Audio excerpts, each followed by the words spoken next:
The unfound cities echoes in time. Hidden beneath layers of sand, jungle, and the passage of time lie the faint echoes of cities the world has consigned to oblivion. These aren't mere remnants or artifacts, but entire civilizations that vanished without a trace. Where vibrant life once filled their streets, now only silence reigns over skies once touched by their towers. And yet, their locations remain unmarked on any map, their hidden existence unpenetrated by even satellite technology. These are the spectral remnants of empires wiped from the Earth's surface, yet still alive in our collective imagination. The reasons for their disappearance remain a mystery. Were they victims of conflict, swallowed by the forces of nature, or intentionally concealed? What profound secrets did they protect with such intensity that even time has hesitated to unveil them? From the legendary golden halls of El Dorado and the submerged structures of Atlantis, to temples consumed by the jungles of Honduras and desert settlements buried by shifting sands, these lost cities continue to elude discovery, perhaps forever. However, our journey tonight is guided by the faint clues they left behind. So, settle in, relax, and prepare to delve into a 3-hour exploration of history's most haunting, forgotten, and enigmatic lost cities. El Dorado, the Golden Myth. He would then board a raft, surrounded by priests and sacred offerings, and sail to the center of the lake. With solemn reverence, he would cast treasures into the water, gold, emeralds, and other offerings, as tribute to the gods. This wasn't a tale of a city, but of a man, a golden man. And yet, over time, the story changed. It grew. It spread beyond the Andes and began to take on new forms. Spanish chroniclers and European storytellers reimagined El Dorado not as a man, but as an entire kingdom made of gold. Streets paved in shining metal, palaces of pure light, a place where wealth flowed like water, untouched by greed or decay. The obsession that followed would be catastrophic. Conquistadors like Gonzalo Pizarro and Francisco de Orellana led brutal expeditions into the rainforest, driven by greed and blind hope. Their journeys were marked by disease, starvation, betrayal, and death. They wandered through uncharted jungles, certain that just beyond the next bend in the river, they would stumble upon untold riches. But El Dorado remained elusive, always just out of reach, always hidden by trees, water, or time. And still, the legend grew. In the centuries that followed, explorers, treasure hunters, and scholars all tried to locate El Dorado. Some searched the Guayana highlands, others turned their eyes to the Orinoco Basin or the headwaters of the Amazon. The stories diverged. Some spoke of a lost city hidden on a mountaintop, unreachable by ordinary means. Others insisted it was submerged in a hidden lake, perhaps Lake Paraíba, a body of water once marked on colonial maps but nowhere to be found. Could the story of El Dorado have been inspired by a real place? Archaeologists have uncovered evidence of complex and wealthy civilizations throughout the Amazon and Andean regions. The Muisca themselves left behind advanced metallurgy, vast salt mines, and intricate political systems. And further south, near the borders of Brazil and Bolivia, the remnants of massive earthen structures suggest that sophisticated urban centers once flourished deep in the jungle. Perhaps El Dorado is not a city made of gold, but a memory, a distorted echo of real wealth interpreted through the lens of foreign conquerors, a misunderstanding magnified by time and greed. Or perhaps the truth is stranger still. There are theories, speculative but not entirely dismissible, that suggest El Dorado could be one of several legendary mirror cities said to exist across the world. Cities designed not to be discovered but to be forgotten. Places built with an understanding of the land that modern civilizations have lost, hidden in plain sight or protected by natural camouflage and indigenous guardianship. Others point to aerial anomalies captured in remote Amazonian regions. Grid-like patterns, unexplained clearings, geoglyphs that resemble city layouts. Could these be remnants of something once vast and thriving, now reclaimed by the forest? And then there is Lake Guatavita, the ceremonial lake where the legend began. In the 16th and 20th centuries, attempts were made to drain it. Workers unearthed golden ornaments and artifacts, but the excavation was incomplete. The lake held tight to its depths. Whatever lies at its true bottom remains untouched. What draws us so relentlessly to El Dorado? Is it the promise of gold or something deeper? A longing for lost knowledge, for the idea that once, somewhere, humans lived in perfect harmony with nature and abundance, a paradise not built by gods, but by people we've chosen to forget. And if El Dorado was real, would we even recognize it? In the end, the legend continues, not in maps or monuments, but in the very idea of a hidden world waiting to be rediscovered. So we ask, is El Dorado just a story, a mirage born from colonial imagination? Or is it still out there, shrouded in green, protected by time and watching silently as we search? We may never know for certain, but the jungle it remembers. Shambhala, the realm of enlightenment. High above the clouds where jagged peaks pierce the sky and wind howls through ancient stone, there exists a silence unlike any other. The Himalayas, immense, timeless, unforgiving, stretched like a sleeping titan across Central Asia. These mountains have swallowed countless footsteps, erased entire paths, and guarded secrets as old as civilization itself. Within this realm of snow and shadow, legend whispers of a hidden kingdom, a place untouched by war, untouched by decay, a place called Shambhala. Unlike El Dorado or Atlantis, Shambhala is not described in terms of gold or conquest. It is not a city of treasure, but of enlightenment. The earliest references appear in ancient Tibetan and Indian texts, especially within the Kalachakra Tantra, a sacred scripture in Tibetan Buddhism. There, Shambhala is not merely a location, but a beacon, a radiant realm ruled by wisdom, peace, and spiritual purity. A kingdom encircled by snow-capped mountains, invisible to the uninitiated, protected not by weapons but by understanding. But what is Shambhala truly? Is it a myth cloaked in spiritual symbolism, or a real place, forgotten, hidden, perhaps even protected by more than geography? According to the Kala Chakra tradition, Shambhala lies beyond the Himalayas, in a valley encased by mountains where a perfect society flourishes in secret. Its inhabitants are said to be spiritually evolved, immune to suffering and corruption. Its capital, Kalapa, is described in exquisite detail, a city of symmetry and serenity, where knowledge and compassion reign over ambition and greed. It is a world untouched by time, waiting for a future moment to reemerge. The texts go further.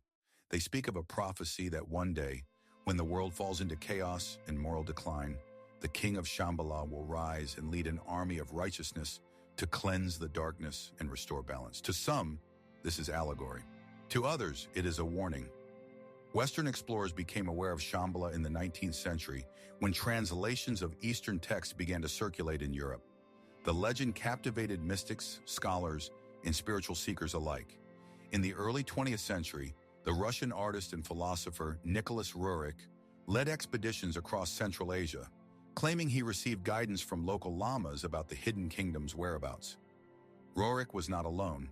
The Nazi SS under Heinrich Himmler also sponsored expeditions to Tibet, believing Shambhala to be a source of ancient Aryan wisdom. These darker appropriations added layers of intrigue, though they drifted far from the myth's original intent. But does the idea of a hidden, isolated kingdom have any basis in fact? Geographically, the Himalayas and Tibetan Plateau remain among the most inaccessible terrains on Earth. Even today, satellite imaging reveals uncharted valleys, high-altitude lakes, and secluded regions where human presence is sparse or non-existent. Throughout history, entire villages have disappeared into these mountains. Is it so impossible to believe that a settlement, ancient and inward-facing, might have chosen seclusion over contact? There are tantalizing clues. Some researchers point to the kingdom of Shangshung, which predated Tibetan Buddhism and was once said to possess advanced spiritual knowledge. Others suggest that parts of the Shambhala myth were inspired by real places, like the hidden valleys of Bhutan, the sacred Mount Kailash, or even lost regions of northern India and Mongolia. The existence of secluded monastic communities, living in complete isolation for centuries, offers a glimpse into what a secretive society might resemble. Then there are the more esoteric theories. Some believe that Shambhala is not located in the physical world at all, but in a parallel dimension, reachable only through deep meditation or altered states of consciousness. Others link it to the concept of Agartha, a subterranean world of inner earth where advanced beings live in harmony, beyond the reach of modern civilization. While these ideas fall outside mainstream scholarship, they persist, passed from seeker to seeker, whispered in spiritual circles, and encoded in art, literature, and ritual. Curiously, the legend of a hidden utopia is not unique to Tibet. Nearly every culture contains echoes of such a place. The Greeks spoke of Hyperborea, the Celts of Avalon, the Hindus of the Satya Yuga. Always a lost world of peace, always just beyond reach. But perhaps Shambhala endures not because we expect to find it, but because we need it to exist. In a world marked by instability and fragmentation, Shambhala offers a counterimage, a place where wisdom guides leadership, where compassion tempers power, where humanity has not failed but transcended. Whether it lies in a hidden valley or within the unexplored spaces of the human spirit, its message is profound. And so the question lingers, is Shambhala a memory, a metaphor, a destination, or is it still waiting somewhere, behind a wall of stone and snow, hidden in silence, untouched by time, until the world is ready to understand it? The mountains keep their secrets, and Shambhala remains unseen. La Ciudad Blanca, the city of the monkey god. Now as we leave behind the snow-shed heights of Shambhala and descend once more into the living green of the Earth's most impenetrable jungle, we enter a world where vines strangle stone and time swallows entire cities whole. In the dense, dripping heart of the Mosquitia rainforest in eastern Honduras, one of the last truly unexplored wildernesses on the planet, there lies a legend spoken of in hushed voices, Ciudad Blanca, the White City, or as it's more hauntingly known, the City of the Monkey God. This region, vast and largely untouched, is an ocean of trees, where even satellite imagery struggles to see clearly. Rain falls in sudden sheets, and the canopy closes overhead like a ceiling. Insects buzz with an electric persistence, and jaguars move silently between the shadows.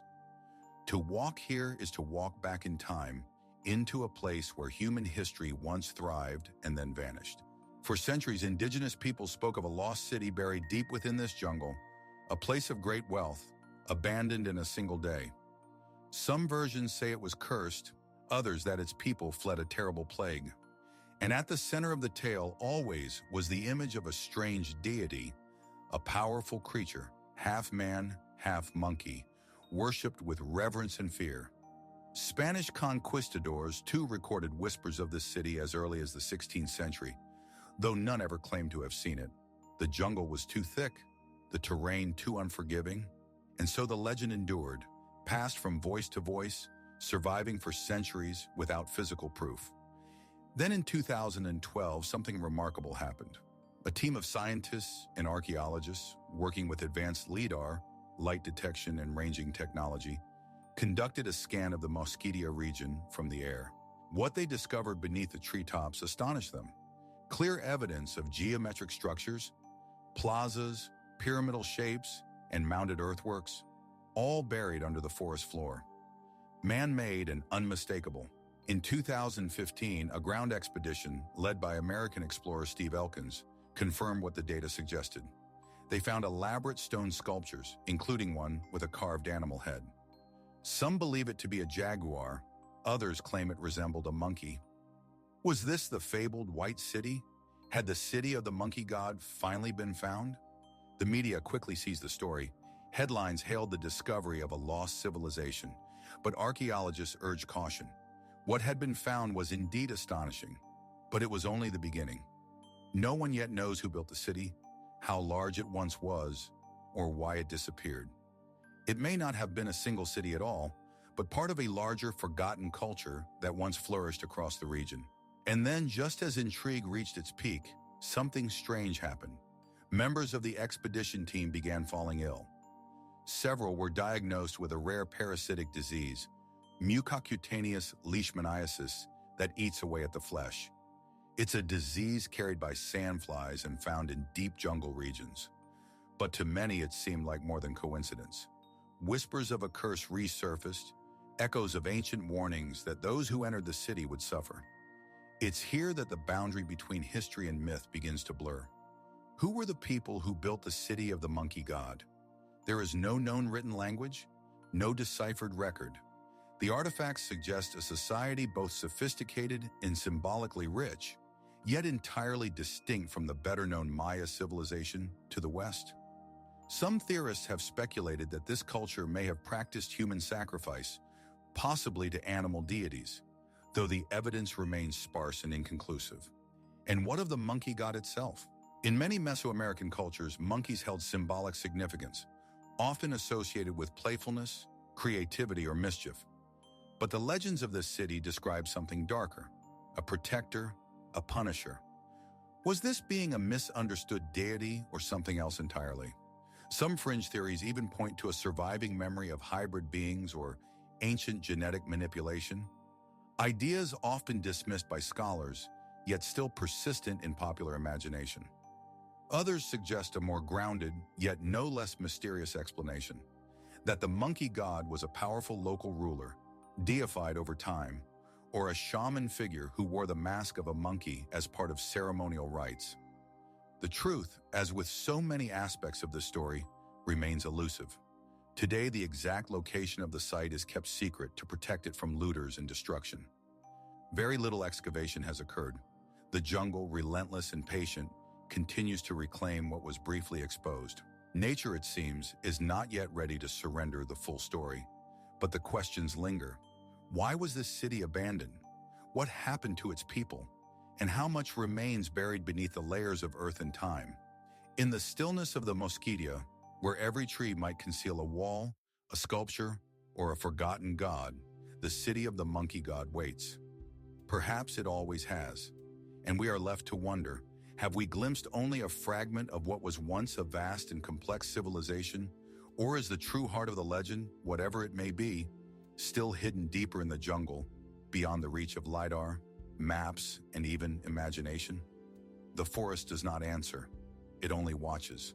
Zerzura, the oasis of the Black Giants. Beyond the lush jungles of Honduras and the carved stone remnants of forgotten gods, the landscape shifts suddenly and completely. Now we enter a different kind of silence, not one born of canopy and vines, but of sand and sky. A stillness broken only by the wind sweeping over endless dunes like whispers of time itself. This is the Sahara, an ocean of sand that stretches beyond the horizon, concealing secrets beneath every ripple and crest. And within this harsh, desolate vastness, legend speaks of a city lost to both time and storm, a city called Zerzura. To those who believe in it, Zerzura is not simply a mirage or tale. It is a white city, hidden somewhere in the Libyan desert, said to gleam under the sun like a beacon amid the endless ochre. Its gates are described in the ancient texts as being guarded by black giants. Its buildings, crafted in white stone, shimmer in the distance, glimpsed and then gone. Its fountains are cool, its gardens fertile, and its treasure, they say, remains untouched. But where does this story begin? Mentions of Zerzura first appear in medieval Arabic writings.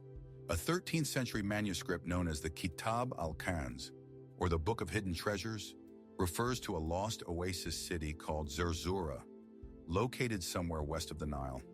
It was said to be a place of kindness and prosperity, inhabited by people with fair skin and blue eyes. Outsiders, perhaps, or simply a poetic reflection of the unknown.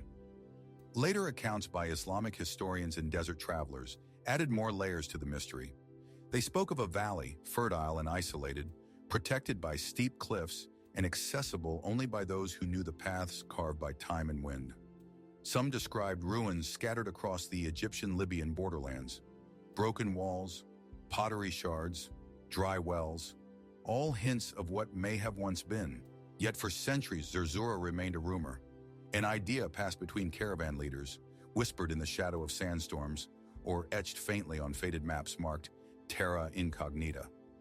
Then came the 20th century, and with it, the age of aerial exploration. In the 1930s, a group of British adventurers and desert explorers formed what became known as the Long Range Desert Group, originally tasked with reconnaissance, but deeply fascinated by desert mysteries. Among them was Ralph Banold, a pioneering desert navigator, and Laszlo Almasi, an enigmatic Hungarian pilot whose exploits would later inspire the character at the heart of the English patient. Almasi, in particular, became obsessed with Zerzura. He studied ancient texts, mapped remote wadis, and flew his small aircraft over vast tracts of unexplored sand. In 1932, during an expedition in the Gilf Kabir and Jebel Uweinat region, deep in the Libyan-Egyptian-Sudan triangle, he claimed to have found evidence of a hidden valley filled with vegetation and signs of prehistoric life. Cave paintings, tools, stone shelters. Was this the source of the legend? Or had he found something older, something forgotten even by those who first told the tale? To this day, Almasi's findings remain controversial. No definitive ruins of Zerzura have ever been found. The desert, ever shifting, often hides what it once revealed.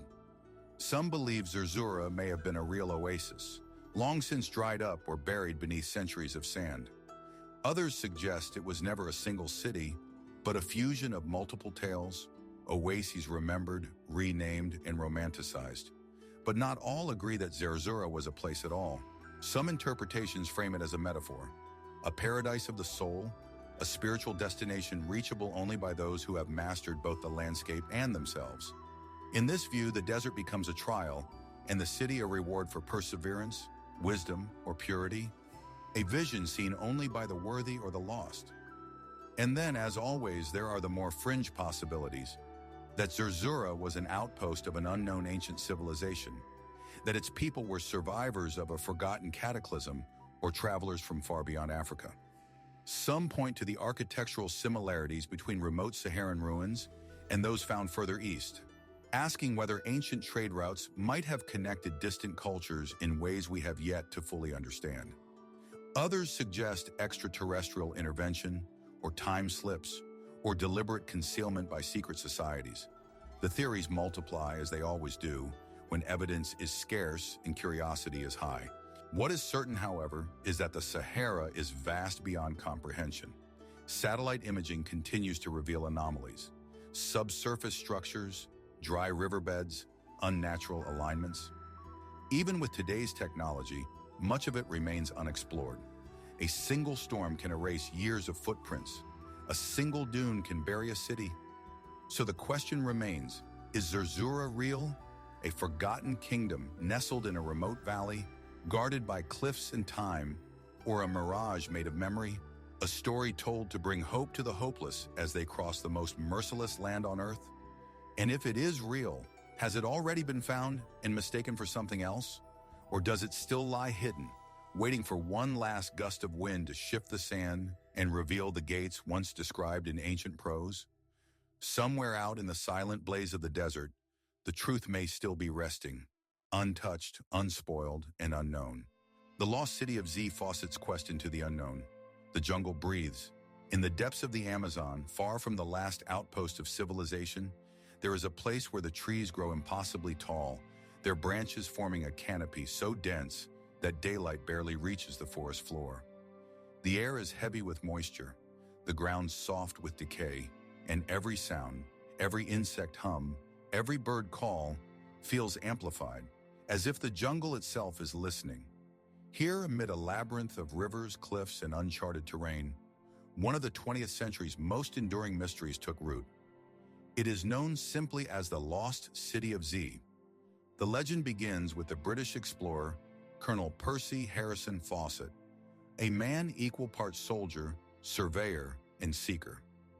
In the early 1900s, Fawcett made several expeditions to South America under the Royal Geographical Society, helping to chart borders between Brazil and Bolivia. But during these journeys, he encountered something unexpected: fragments of pottery, stories passed down by local tribes, and cryptic references in 18th century Portuguese manuscripts, suggesting that deep within the jungle, there once existed a great and ancient civilization, one unlike anything known to the West. Fawcett gave this theoretical city a name, Zed. He believed it had once been a sophisticated urban center, built long before European contact, perhaps even rivaling those of the Old World in complexity and culture. While scholars in Europe dismissed the idea, arguing that the Amazon's poor soil and harsh conditions made large-scale civilization impossible, Fawcett disagreed. He had seen enough to believe otherwise. In 1925, driven by this conviction, Fawcett launched what would become his final expedition. Accompanied by his son Jack and Jack's friend Raleigh Rimmel, he disappeared into the jungle and was never seen again.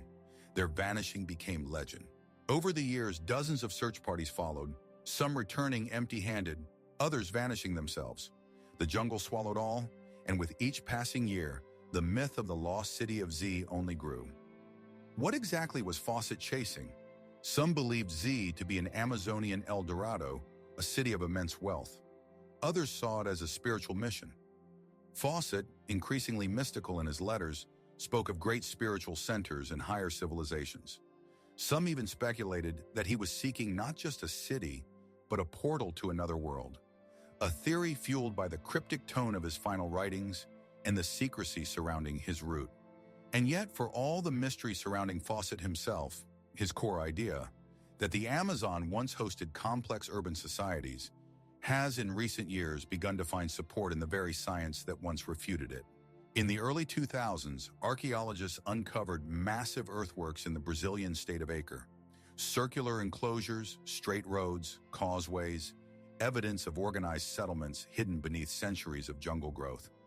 These geoglyphs, dating back more than 1,000 years, suggest the presence of an interconnected society spread across vast distances. More recently, LIDAR technology, which uses laser pulses to reveal structures beneath dense vegetation, has uncovered similar signs of urban planning in regions once thought too remote or inhospitable for complex life. Grid-like patterns, terraced fields, and remnants of roads all point to a kind of Amazonian civilization that mirrors what Fawcett imagined. Not one city, perhaps, but many, a network, a forgotten world. Could these be remnants of Z, or was Fawcett looking in the wrong place entirely? Some suggest he may have misunderstood indigenous oral histories, interpreting sacred or symbolic locations as literal cities. Others argue that he may have stumbled upon clues to multiple lost cultures and mistakenly fused them into a single overarching idea. There is also the theory, speculative but not impossible, that Fawcett may have found what he was looking for and chosen not to return. Some rumors suggest he integrated into a remote tribe, or that he was protected or silenced by those who wish the secrets of the jungle to remain hidden. Even now, the Amazon guards its truths. It remains one of the least explored regions on Earth, with vast areas still unmapped.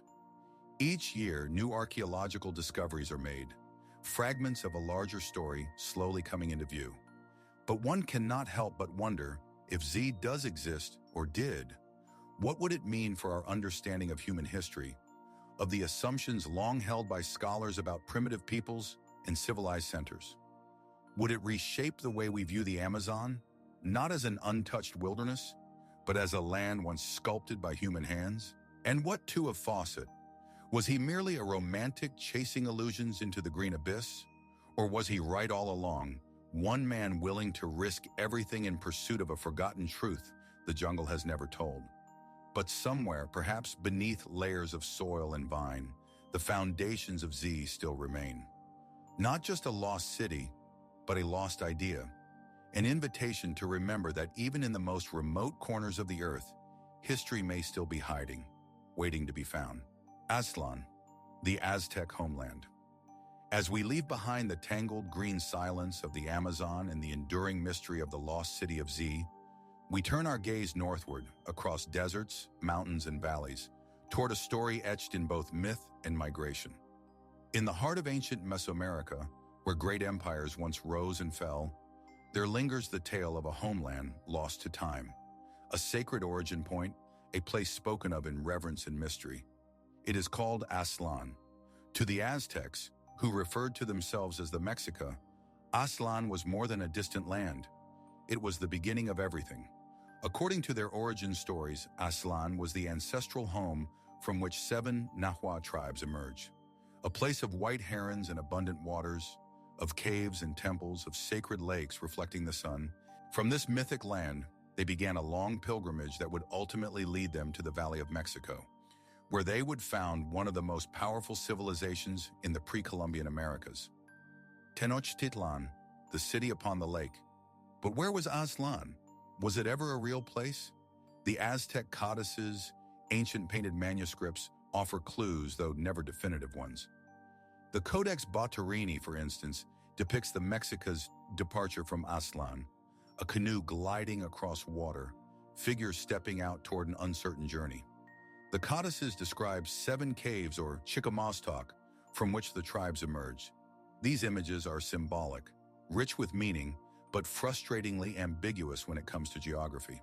Some believe Aztlan was purely allegorical, a metaphorical place representing spiritual origins, or even a retelling of ancient migration memories passed down through generations. But others suggest it may have been real. A lost settlement, a homeland hidden beyond the maps of known Mesoamerican territory. Various scholars and researchers have proposed possible locations. Some place Aztlan in northern Mexico, perhaps in the modern-day states of Nayarit, Durango, or Zacatecas, regions that align with the general direction of the Mexica migration. Others extend the possibilities into the southwestern United States, suggesting it might lie somewhere in Arizona, New Mexico, or even as far north as Utah. The landscapes described in oral histories, deserts, lakes, caves, and islands, can all be found across these territories. And then there is the linguistic clue. The word Aztlan translates roughly as place of whiteness or place of the heron. Is this a poetic description of a real geographical location, or a symbolic reference to purity, transformation, or divine guidance? In the early 20th century, Mexican nationalists and cultural historians embraced Aztlan not just as an archaeological puzzle, but as a powerful emblem of indigenous identity. In Chicano movements of the 1960s and 70s, Aztlan was reimagined as the spiritual homeland of Mexican-American people, a reclamation of heritage, sovereignty, and belonging. This modern revival layered the myth with new political and cultural significance, transforming it from a question of where into a statement of who. But still, the original mystery remains. If Aztlan was a physical place, what became of it? Could it have been a thriving center, now buried beneath centuries of sediment and conquest, a city erased by time, like so many others before it? Or perhaps it was a confederation of villages whose memory was fused into a singular myth over generations of oral storytelling. Some speculative theories go further, that Aztlan was a remnant of a forgotten advanced civilization, that it was tied to older, now lost cultures predating even the Olmec, that it might have possessed knowledge or practices deemed too sacred or too dangerous to survive colonial erasure. There are even those who attempt to connect Aztlan to broader global myths of lost homelands. Parallels are drawn to Atlantis, to Lemuria, to Shambhala, stories of distant lands, golden ages, and sudden exoduses. Though these ideas drift beyond accepted academic interpretations, they reflect a persistent theme in human consciousness, that somewhere in the past there was a place where harmony once flourished and then disappeared. But what separates Aztlan from many other lost cities is this: it is not merely remembered, it is still felt. To many, Aztlan lives on, not in stone ruins or buried foundations, but in memory, language, and culture. It is whispered in rituals, painted in murals, sung in stories passed from parent to child. The Mexica may have lost the physical trail centuries ago, but the spiritual path remains. And so the question lingers in both archaeology and myth. Was Aztlan a place that once stood on this earth? Or is it a dream encoded in the heart of a people seeking their origin in a world that no longer remembers? Even now, beneath the deserts of northern Mexico or the silent plateaus of the American Southwest, something might be waiting. An echo, a fragment, a foundation stone, a beginning. And if Aztlan does still exist, hidden in some remote corner of the land, would we recognize it, or has it already been found and simply not understood for what it truly was? Where was the city drowned by a princess? From the sun-soaked deserts of Aztlan, we now shift to the misty, windswept coasts of northwestern France, a place where land meets sea in a timeless rhythm of crashing waves and retreating tides. Here, along the rugged shores of Brittany, the air feels thick with history. Ancient stone circles dot the landscape, and the ocean seems to whisper secrets into the salt-stained cliffs. It is in this wild and brooding corner of the world that the legend of Ys was born. A city said to have once stood beneath the waves, Ys, or Ker Is in Breton, was no ordinary city. According to medieval legend, it was built below sea level in a bay along the coast of Douarnenez, protected from the ocean by a system of massive dikes and sluice gates. It was ruled by King Gradlon, a wise and powerful monarch, and designed by the hands of men favored by the gods. The city was said to be a marvel of its time, its walls gleaming, its towers soaring, its streets echoing with music and celebration. Wealth, art, and beauty flowed freely within its borders. But Ys had a flaw, not in its engineering, but in its heart. The legends say that Gradlon's daughter Dahut, also known as Ahes, was spirited and headstrong. Some say she was seduced by dark forces, others that she simply longed for freedom in a city bound by rules. In many versions of the story, it is Dahut who steals the keys to the sea gates and opens them, whether in rebellion, in ignorance, or under the influence of a devilish suitor. And so the sea rushes in. In an instant, the proud city is drowned, its towers swallowed, its music silenced. Only King Gradlon survives, riding his horse to safety as the waters consume everything behind him. But is Ys just a myth? For centuries, sailors off the coast of Brittany have spoken of strange sounds rising from the sea. Bells tolling from beneath the waves, voices echoing through the mist. Some claim to have seen spires in the deep, glinting just beneath the surface on calm days. In local folklore, the drowned city of Ys remains alive, haunting the ocean floor, punished for its pride but never fully gone. The story of Ys first appeared in written form in the 15th century, though it is almost certainly older, passed orally from bard to bard in the Breton language, shaped by Celtic tradition. Like Atlantis, Ys represents a golden age undone by hubris, a city of wonder lost to nature's fury. But unlike the warm seas of the Mediterranean, the waters that swallowed Ys are cold, gray, and unforgiving. Is there any historical basis for the legend? Some historians believe that Ys could be a memory of real coastal settlements destroyed by rising seas or catastrophic storms. During the post-Roman period, sea levels along the Atlantic coast did shift, and there is evidence that parts of Brittany's coastline were once more expansive. Ancient stone structures, now partially submerged, could have fueled the idea of a city lost to the tide. There are even older layers to this mystery. Some scholars suggest that the legend of Ys may be tied to pre-Christian spiritual beliefs, a symbolic story about the balance between land and sea, order and chaos.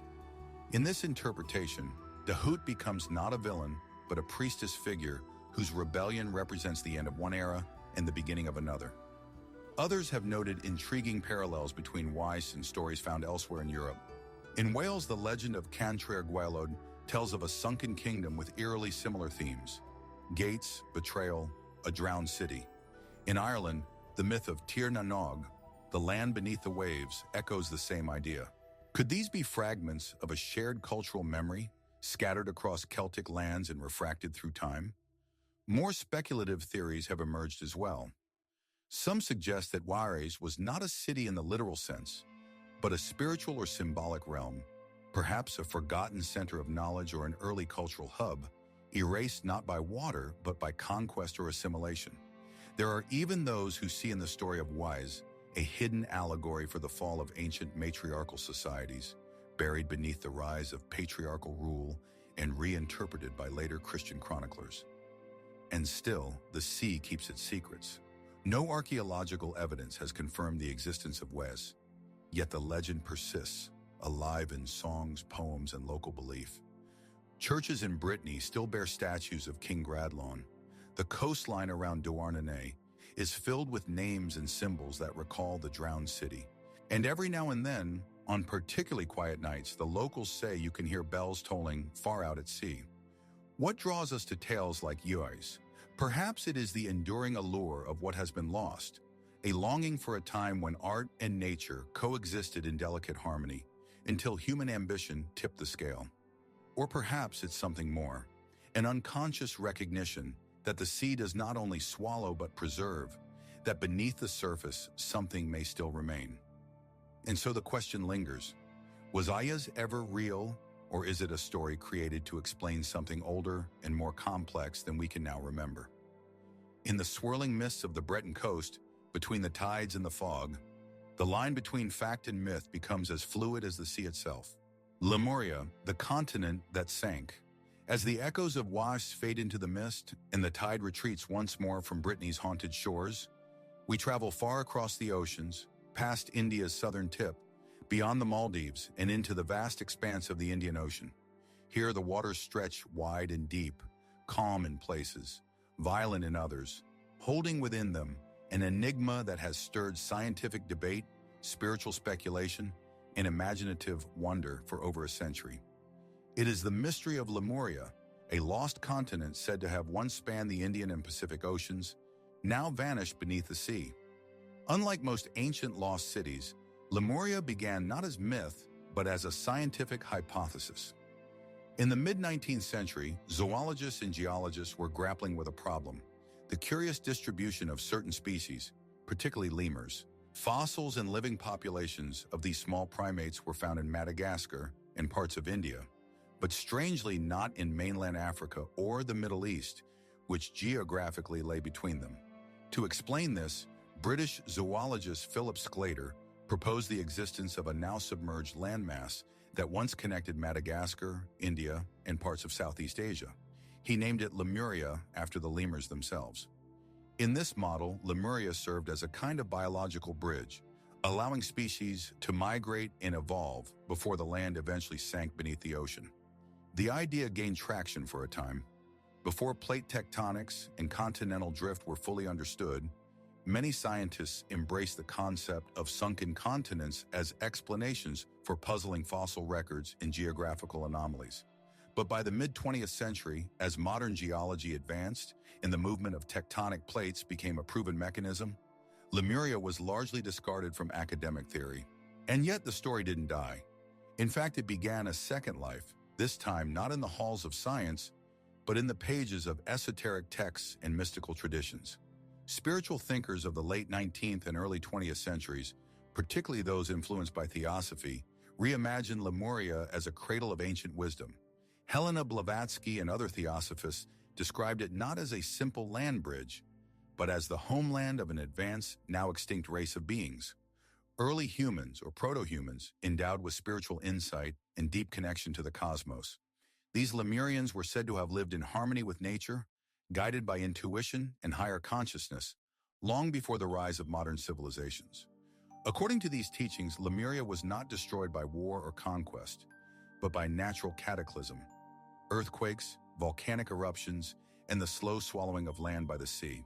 Some said the Lemurians foresaw their fate and chose to leave behind hidden knowledge, encoded in stone and myth, for future generations to one day rediscover. But is there any physical evidence for such a place? Curiously, certain geological findings have kept the question open, at least in the realm of possibility. Off the southern coast of India, near the Tamil Nadu region, submerged ruins and structures have been reported, particularly near the city of Mahabalipuram. Local legends speak of ancient temples lost to the sea, their tops visible only during exceptionally low tides. Divers have found submerged stone formations in these areas, though whether they are natural or man-made remains debated. Further south in the region around Sri Lanka and the Maldives, underwater ridges and plateaus hint at land once above sea level. The Kumari Kandam theory, a concept rooted in Tamil literature, suggests that an entire southern Tamil-speaking landmass once existed and was submerged in ancient times. Some modern Tamil scholars and cultural historians connect this idea directly to Lemuria, suggesting that what science abandoned, mythology preserved. In Polynesia and Micronesia too, oral traditions speak of lost islands and vanished continents. The stories differ in detail, but share common threads: advanced societies, sudden destruction, survivors who scattered and seeded other cultures. Could these be distant echoes of a Lemurian past, or merely parallel myths shaped by the universal fear of flood and loss? More speculative theories propose that Lemuria was not just a continent, but a civilization far older than those we currently recognize. Some suggest it predates Sumer, Egypt, even the Indus Valley, perhaps existing tens of thousands of years ago, in a time before recorded history began. In these versions, Lemuria was a place of forgotten technologies, telepathic abilities, and deep understanding of the Earth's energies. Mainstream science, of course, remains skeptical. No definitive archaeological remains of a continent-wide civilization have been found beneath the Indian Ocean, and yet the vastness of the seafloor remains largely unexplored. Deep-sea expeditions continue to uncover the unexpected. Submerged mountain ranges, ancient riverbeds, even sunken landmasses that once stood above water. So the mystery enduring. Lemuria may have begun as a discarded scientific idea, but it has become something far more enduring, a story that lives at the intersection of geology, folklore, and imagination. What is it that draws us to the idea of sunken worlds?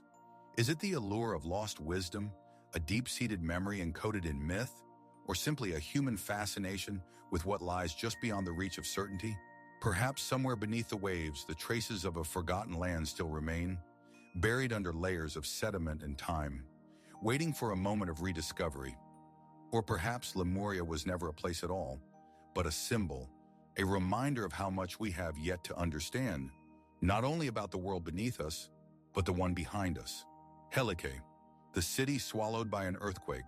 As the imagined shores of Lemuria fade beneath the waves of ancient speculation, we now surface into the realm of historical record.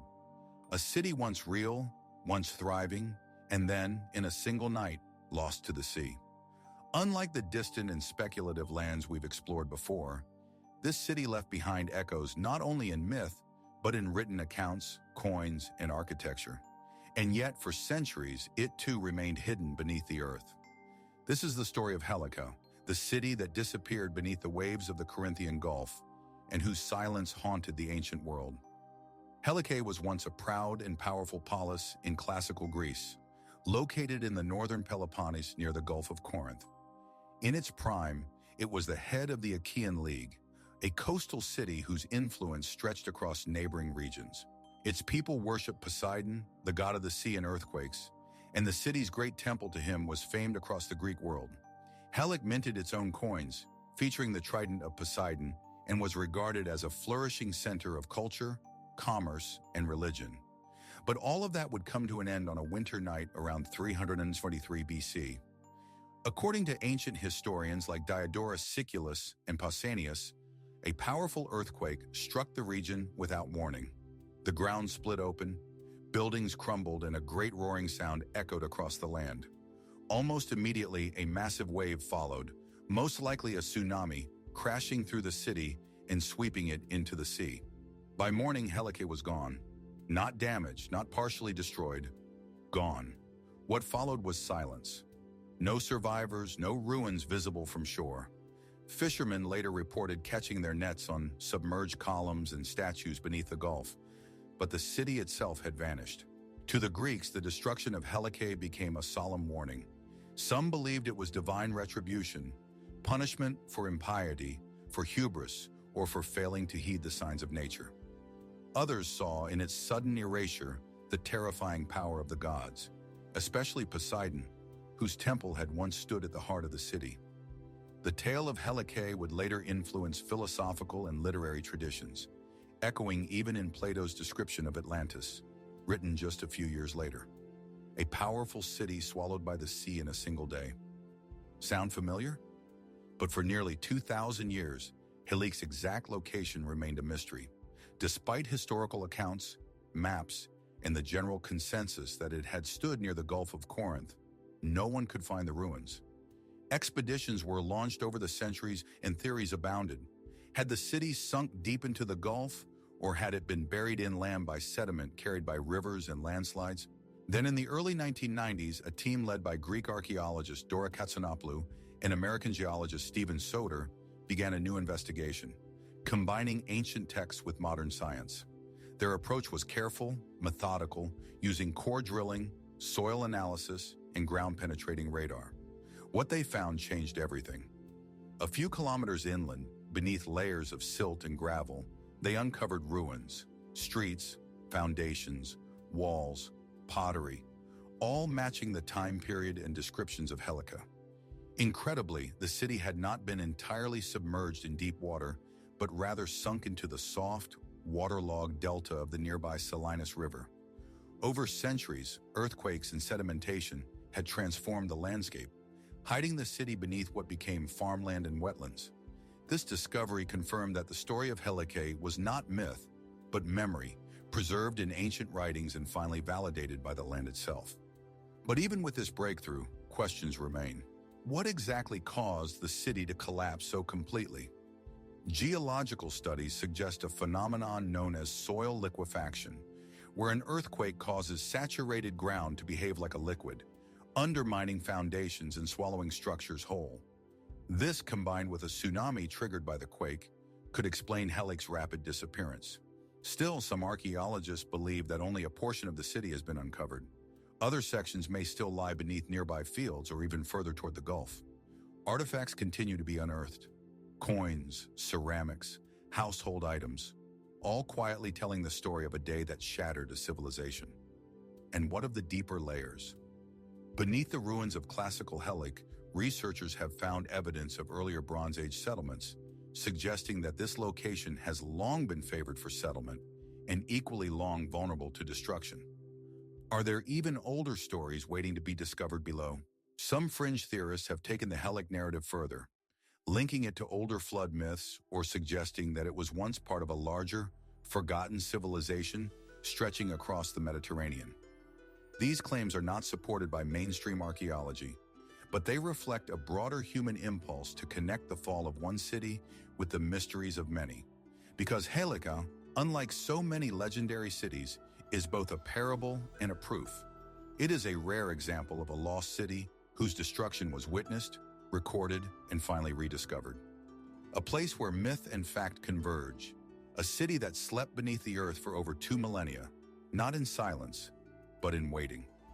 And as archaeologists continue their careful excavation, we're left to wonder, what else lies beneath our feet? Ruins misidentified, stories misunderstood, entire cities mistaken for landscape? The earth forgets nothing. It simply waits for us to listen. Atlantis, the most famous lost city.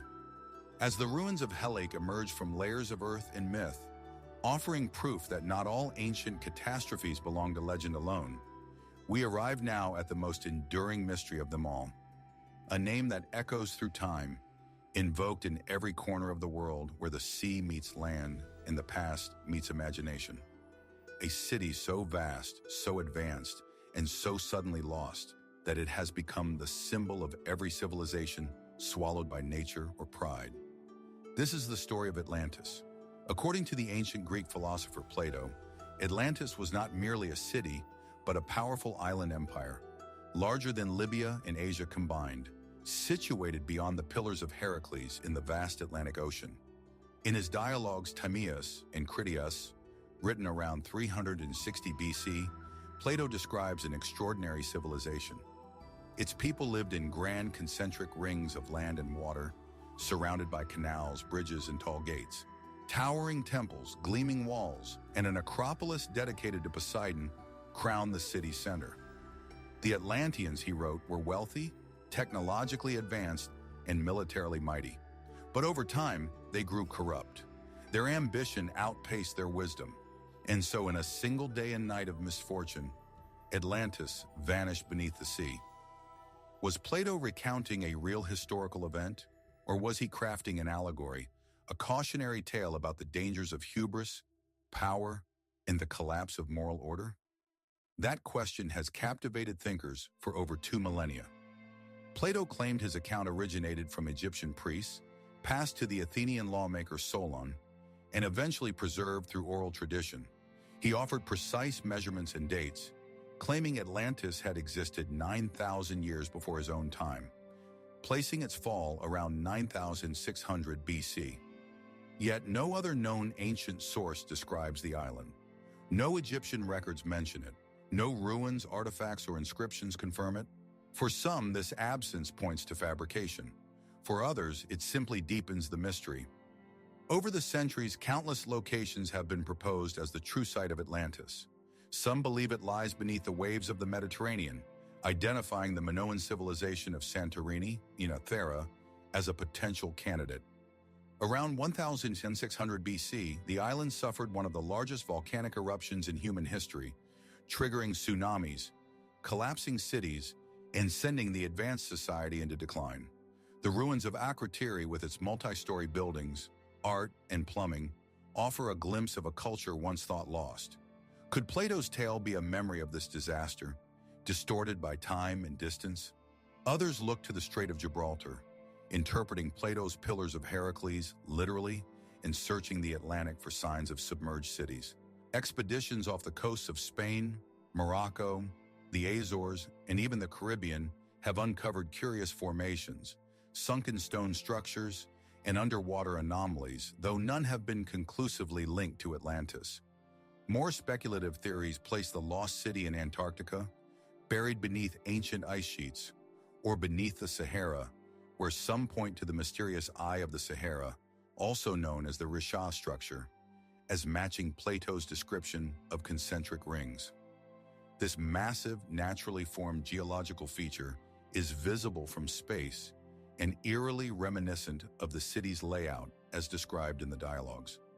Still others suggest Atlantis never existed in space at all, but in spirit, that it was a metaphor for an ideal society corrupted from within, a philosophical stand-in for Athens' own rivals, or a parable meant to provoke reflection rather than excavation. And yet the legend persists across cultures and continents. Echoes of Atlantis appear in stories of sunken lands, golden ages, and floods sent by the gods.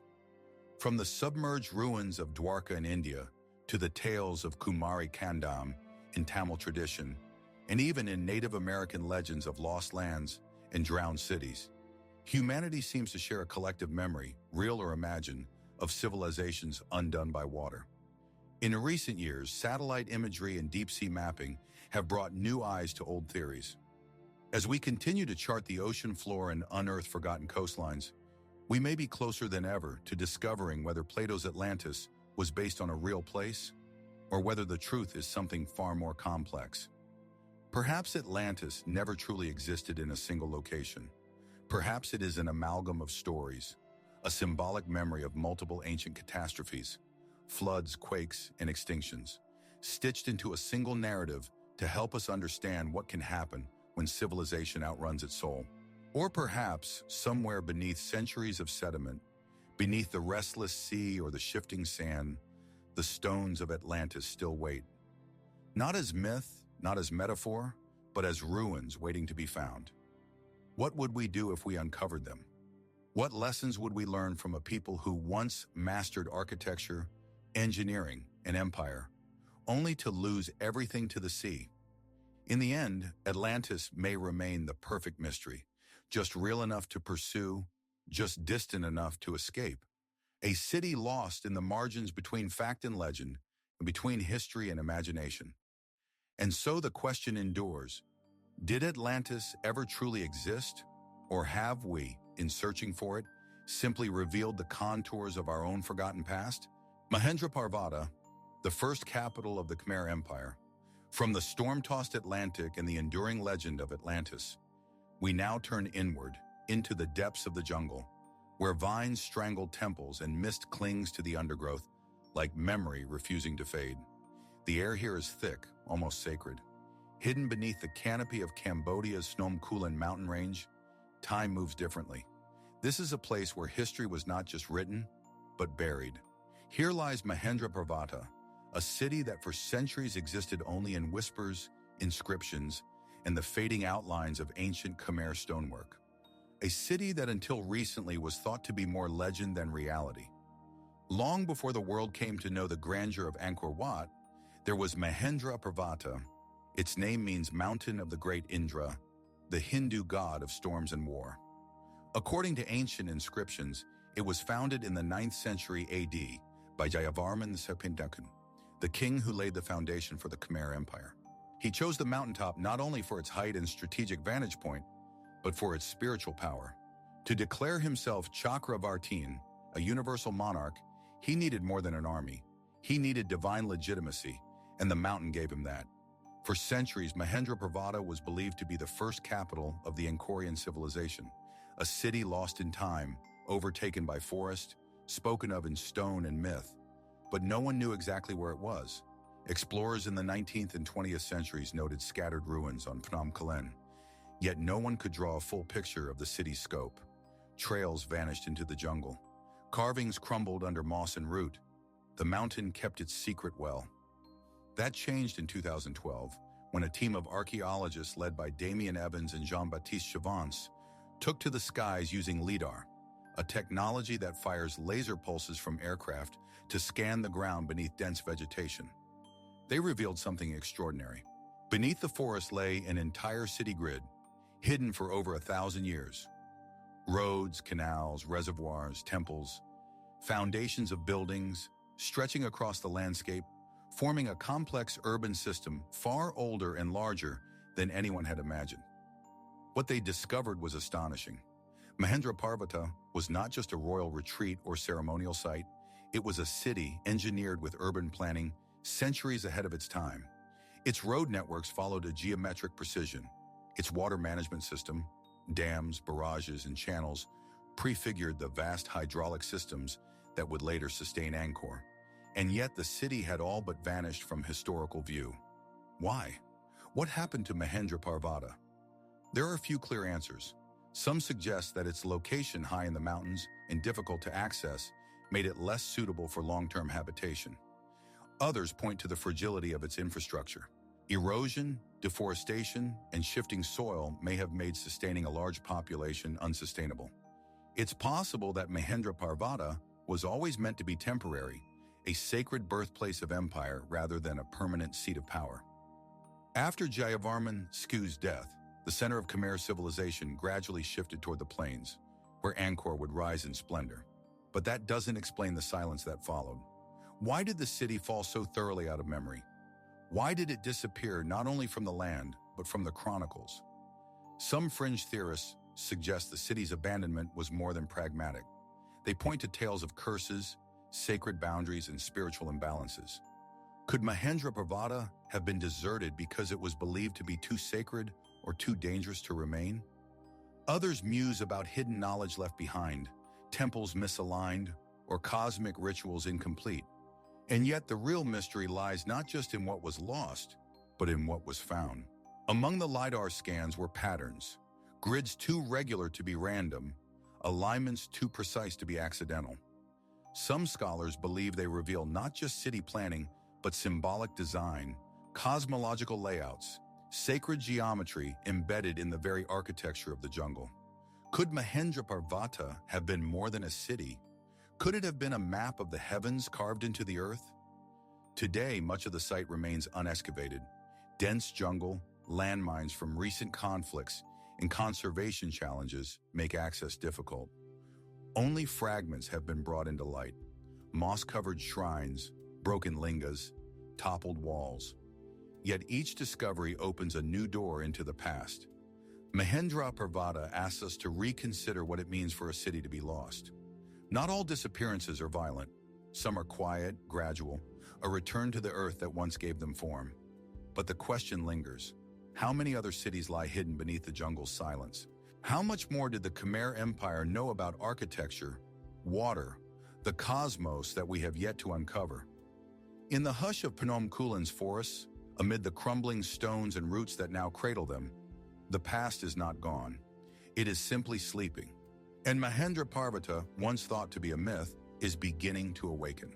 Ichtawi, Egypt's vanished capital. As the forest-covered mysteries of Mahendraparvata fade into the distance, we return once more to the ancient land of Egypt, where the desert meets the Nile, and history seems carved into the very stone. But even here, where so much of the past is known, cataloged, and displayed in museums around the world, there remains a city whose name once commanded an empire, yet whose precise location has never been found. This is the story of Ichtawi, the lost capital of Egypt's Middle Kingdom.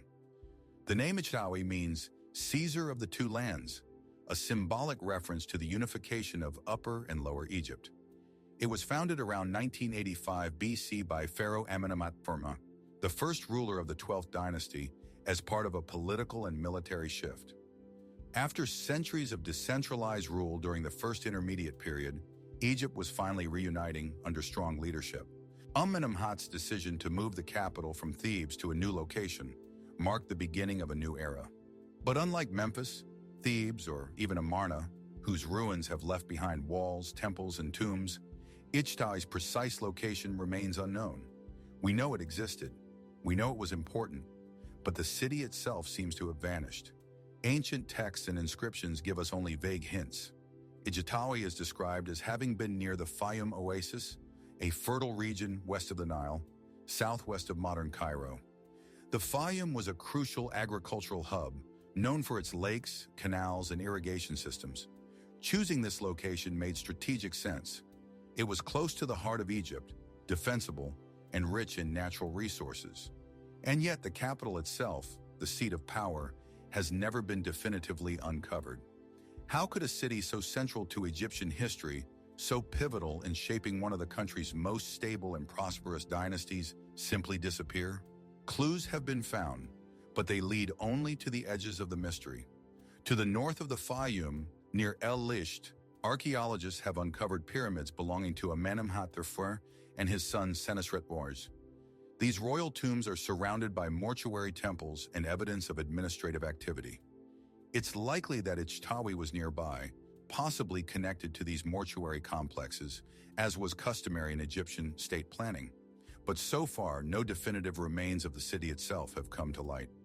Some scholars believe that the city lies beneath the modern water table, buried under centuries of Nile silt, shifting sediment, and agricultural development. Others suggest that the city may have been constructed from mud brick, common in non-monumental Egyptian architecture, which would have eroded over time, leaving little trace.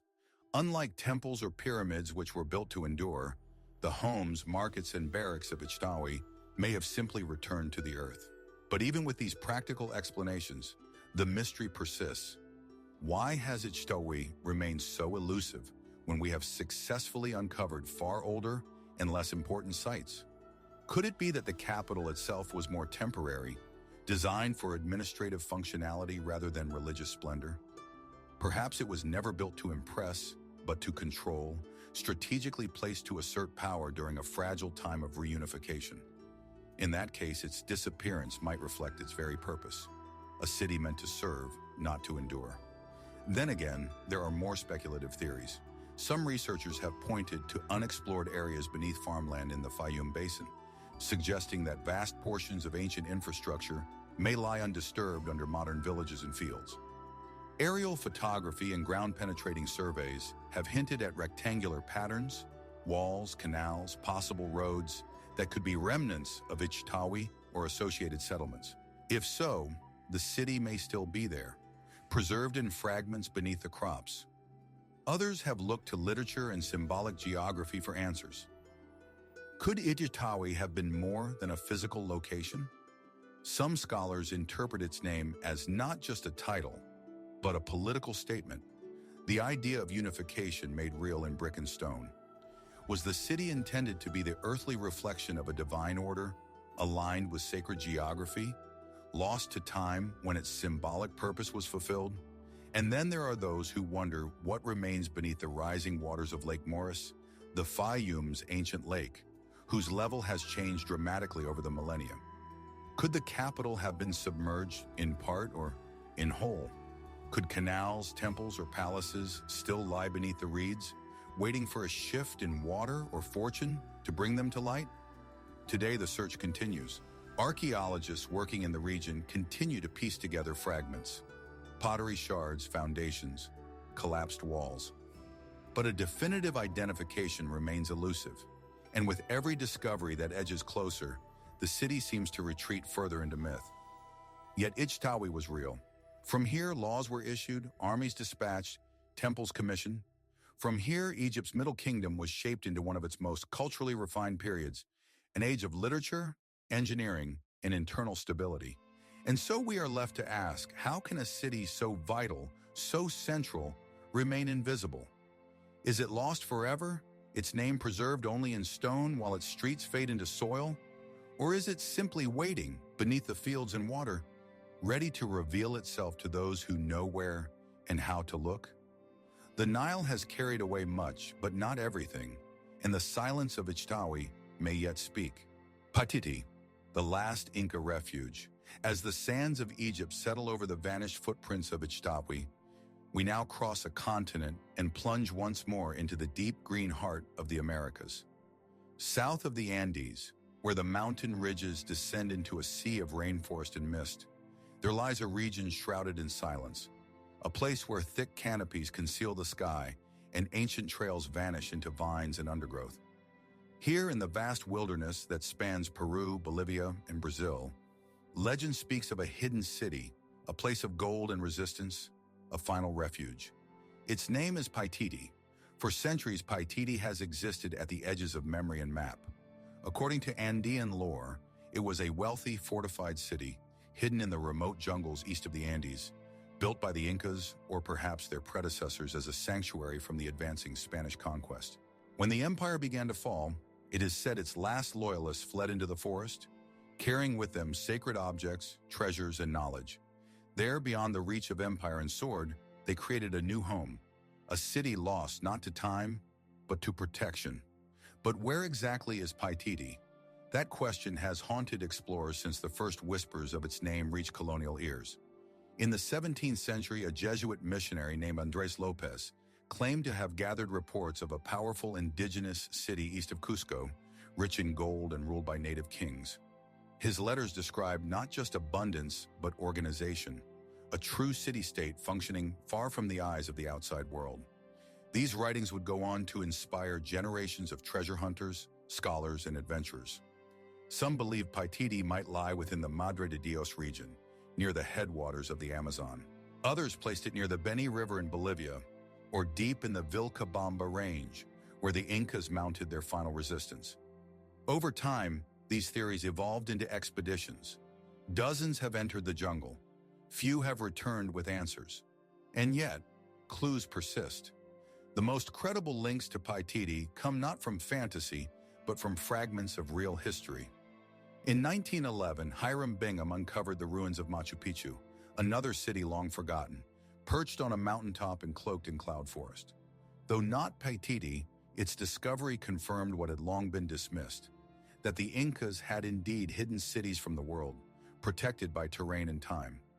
More recently, in 2001, Peruvian researcher Vincent Pellicier and others discovered a large petroglyph site in Pucharo, in the Manu National Park. Intricately carved into rock faces are symbols, paths, and geometric forms, unlike most Inca carvings. Some argue they are not ceremonial but navigational. Do these petroglyphs point the way to Paititi, or are they simply misunderstood fragments of ritual? Satellite imagery has revealed man-made features beneath the forest canopy in parts of southeastern Peru. Unusual rectilinear patterns, possible terraces, and straight lines inconsistent with natural formations. Could these be roads, walls, or ancient foundations overtaken by jungle? Or are they illusions, the mind-seeing structure where there is only chaos? Some indigenous communities in the region still speak of a hidden city, not of gold, but of ancestors. A sacred place, never abandoned, merely concealed. Outsiders are not welcome there, not because of hostility, but because the city, they say, does not wish to be found. As with all stories of lost cities, Paititi's allure is partly material. The idea of golden temples, hidden riches, and Incan treasure has drawn fortune seekers for over 300 years. But deeper than the dream of wealth is something older, something more compelling, the possibility that a piece of the Inca world, its wisdom, language, rituals, and vision of harmony, survive beyond the empire's collapse. Could Paititi be the last unbroken thread in the tapestry of Andean civilization, or is it a composite myth? Fragments of multiple lost settlements and survival stories woven together into one enduring legend.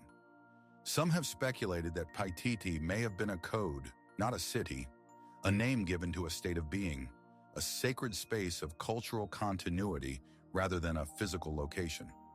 In this interpretation, Paititi never truly disappeared. It simply withdrew, integrating into the forest and the minds of those who lived with it. Others point toward the legacy of Capacñan, the massive Incan road network that once spanned thousands of kilometers across mountains, valleys, and jungle. Parts of this network remain unexplored. Could one of these ancient paths still lead to a hidden city? And what of the gold? No definitive treasures have ever been found linked to Paititi, but perhaps the real treasure was never metal at all. Perhaps it was memory, survival, a system of knowledge and cosmology hidden in the trees, a culture preserved in exile. In the 21st century, despite all our tools, drones, LiDAR, satellite imaging, the Amazon remains one of the least understood regions on Earth. Even now, tribes are being contacted for the first time. Entire ecosystems remain undocumented. The jungle guards its stories well. So the question remains, is Paititi real? Is it a city of stone and gold still standing beneath the vines? A forgotten page of history waiting to be read? Or is it something more abstract, a myth that protects the fragile memory of a people who refuse to be erased? Somewhere in the shadow between history and legend, Paititi waits. Not lost, only hidden. Constellations, the Welsh Atlantis. As the dense rainforests of South America quietly conceal the lingering echoes of Paititi, we now journey to a very different kind of mystery, one shaped not by trees and vines, but by tides and salt-laced wind. Off the western coast of Wales, where the land meets the Irish Sea in a long sweeping curve, the horizon is a restless line. The waves roll in and retreat again and again, as if the sea is breathing. And when the tide is low and the weather still, something ancient stirs just beneath the surface. This is the setting of Cantre'r Gwaelod, the Lowland Hundred, a legendary kingdom said to have once stretched across the now submerged expanse of Cardigan Bay. In Welsh folklore, Cantre'r Gwaelod was a rich and fertile land, protected from the sea by a series of dikes and sluice gates. The kingdom was said to be governed by wise and noble rulers, its fields green and its halls resplendent. But as with so many stories of lost worlds, prosperity would be no protection from catastrophe. One version of the tale centers on a figure named Scythanin, a drunken gatekeeper who failed in his duty. One night, distracted or deep in drink, he neglected to close the sea gates, and as the tide rose, the sea surged in, swallowing the kingdom. Other versions offer a moral twist, suggesting that Cantre'r Gwaelod's people had become decadent and careless, and that the flood was divine punishment. Either way, the result was the same: a proud land lost beneath the waves. But is there any truth beneath the legend? What separates Cantre'r Gwaelod from many other flood myths is its remarkable geographical specificity. It is not placed in some far-off ocean or imaginary realm, but in a real body of water, Cardigan Bay, where curious features have indeed captured the attention of historians and scientists alike. At particularly low tides, especially near the coastlines of Borth and Aberystwyth, observers have reported seeing rows of dark, upright stumps rising out of the sand. These are the remnants of an ancient submerged forest, trunks of oak, pine, and birch, preserved in the anaerobic conditions of the peat beds beneath the sea. Radiocarbon dating suggests that these trees once stood tall around 4,500 to 6,000 years ago, at a time when sea levels were lower and the coastline extended much farther out. Archaeological finds in the area include flint tools, animal bones, and even remnants of wooden trackways, all suggesting that humans lived and hunted on land that is now underwater. Could these traces represent the factual seed from which the story of Cantre'r Gwaelod later grew? Mainstream scholars believe it's entirely plausible. As sea levels rose gradually after the last ice age, coastal settlements would have been slowly inundated. Memories of this encroaching sea may have been passed down orally for generations, eventually transforming into the more dramatic tale of a city lost overnight. Like Atlantis, Cantre'r Gwaelod may be a cultural echo of very real geological events, mythologized over time. Still, there are other, more speculative interpretations. Some researchers have proposed that beneath the waters of Cardigan Bay lie the remains of human-built structures, not just tree stumps and tools, but stone walls and causeways. A few sonar scans of the bay have revealed linear anomalies, shapes, and alignments that hint at man-made design, but these remain unconfirmed and unexplored. obscured by the sea's silt and the limitations of underwater archaeology. Others point to ancient Welsh poetry and early medieval chronicles that refer to sunken lands and vanished cities, suggesting that the story of Cantrair Gwaelod may be older than we realize. The Black Book of Carmarthen, one of the earliest surviving manuscripts in the Welsh language, contains verses alluding to a drowned realm and ringing bells beneath the sea, an image repeated in oral tradition throughout the centuries. Even today, locals speak of strange sounds carried by the wind. Phantom bells, they say, tolling from beneath the waves. Are these simply tricks of the sea breeze and imagination, or do they reflect a collective memory embedded so deeply in place that the land itself seems to remember? And what if Cantrair Gwaelod was not a single city, but a symbolic memory of an entire way of life now gone? Subsistence farming, sacred groves, oral tradition, all slowly drowned, not just by water, but by time, conquest, and cultural transformation. Or perhaps the real mystery is not what was lost, but why we still seek it. What is it about sunken cities that calls to us? Is it the hope that something pure and uncorrupted might still lie just beneath the surface? A sense that history is not complete until we've uncovered every last forgotten stone? Or is it something more personal, a reflection of how easily the familiar can vanish, and how memory tries again and again to restore what the sea has taken?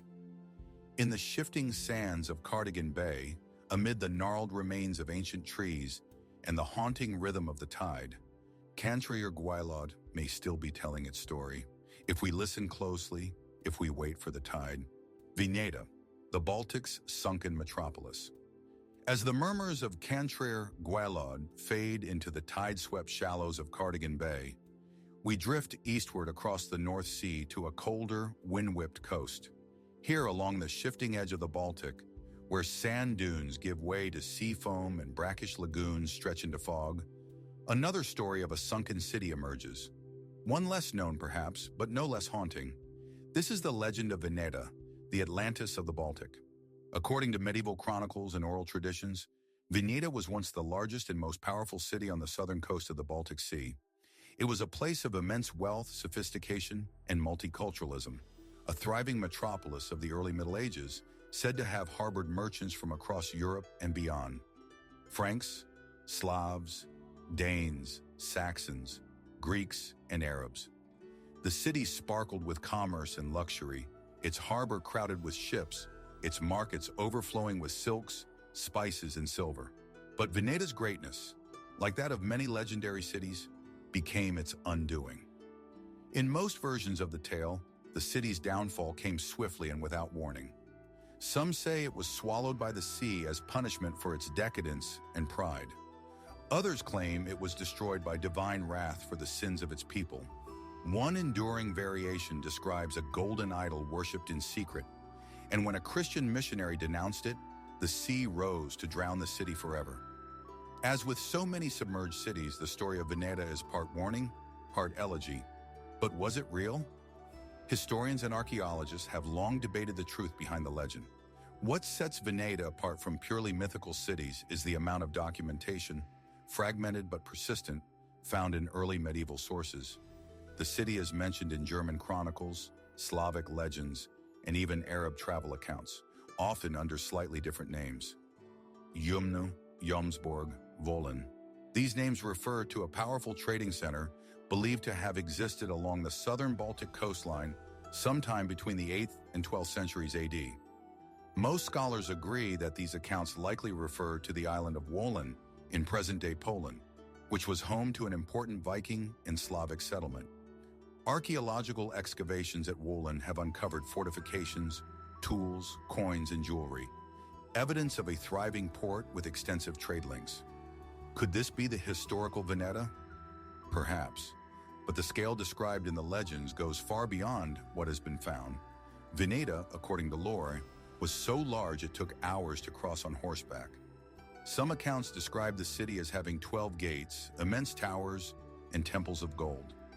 No known Baltic site matches this level of grandeur. So if Wolin was the real city, why did the myth of Veneta grow so large? One explanation is that the Veneta legend emerged from a collective memory of multiple places, a blend of real cities that rose and fell along the Baltic's volatile coast. Over time, oral traditions may have merged these into a single, idealized city, larger, richer, and more tragic than any individual site. Others point to the shifting geography of the region itself. The southern Baltic coast is geologically unstable. Storm surges, erosion, and rising sea levels have repeatedly reshaped the shoreline. Settlements have been lost, drowned, or buried under sand. In some places, entire islands have vanished. Could the memory of such events have inspired the story of a city claimed by the sea? Modern investigations have looked for traces of Veneta, both offshore and inland along the coast of Usedom, a German island not far from Wallen. Sonar scans have revealed unusual underwater formations, stone alignments, possible structures now submerged beneath the Baltic. Local folklore reinforces the connection. For centuries, fishermen have claimed to hear bells tolling beneath the waves, especially on still mornings. Sound familiar? More speculative theories have emerged as well.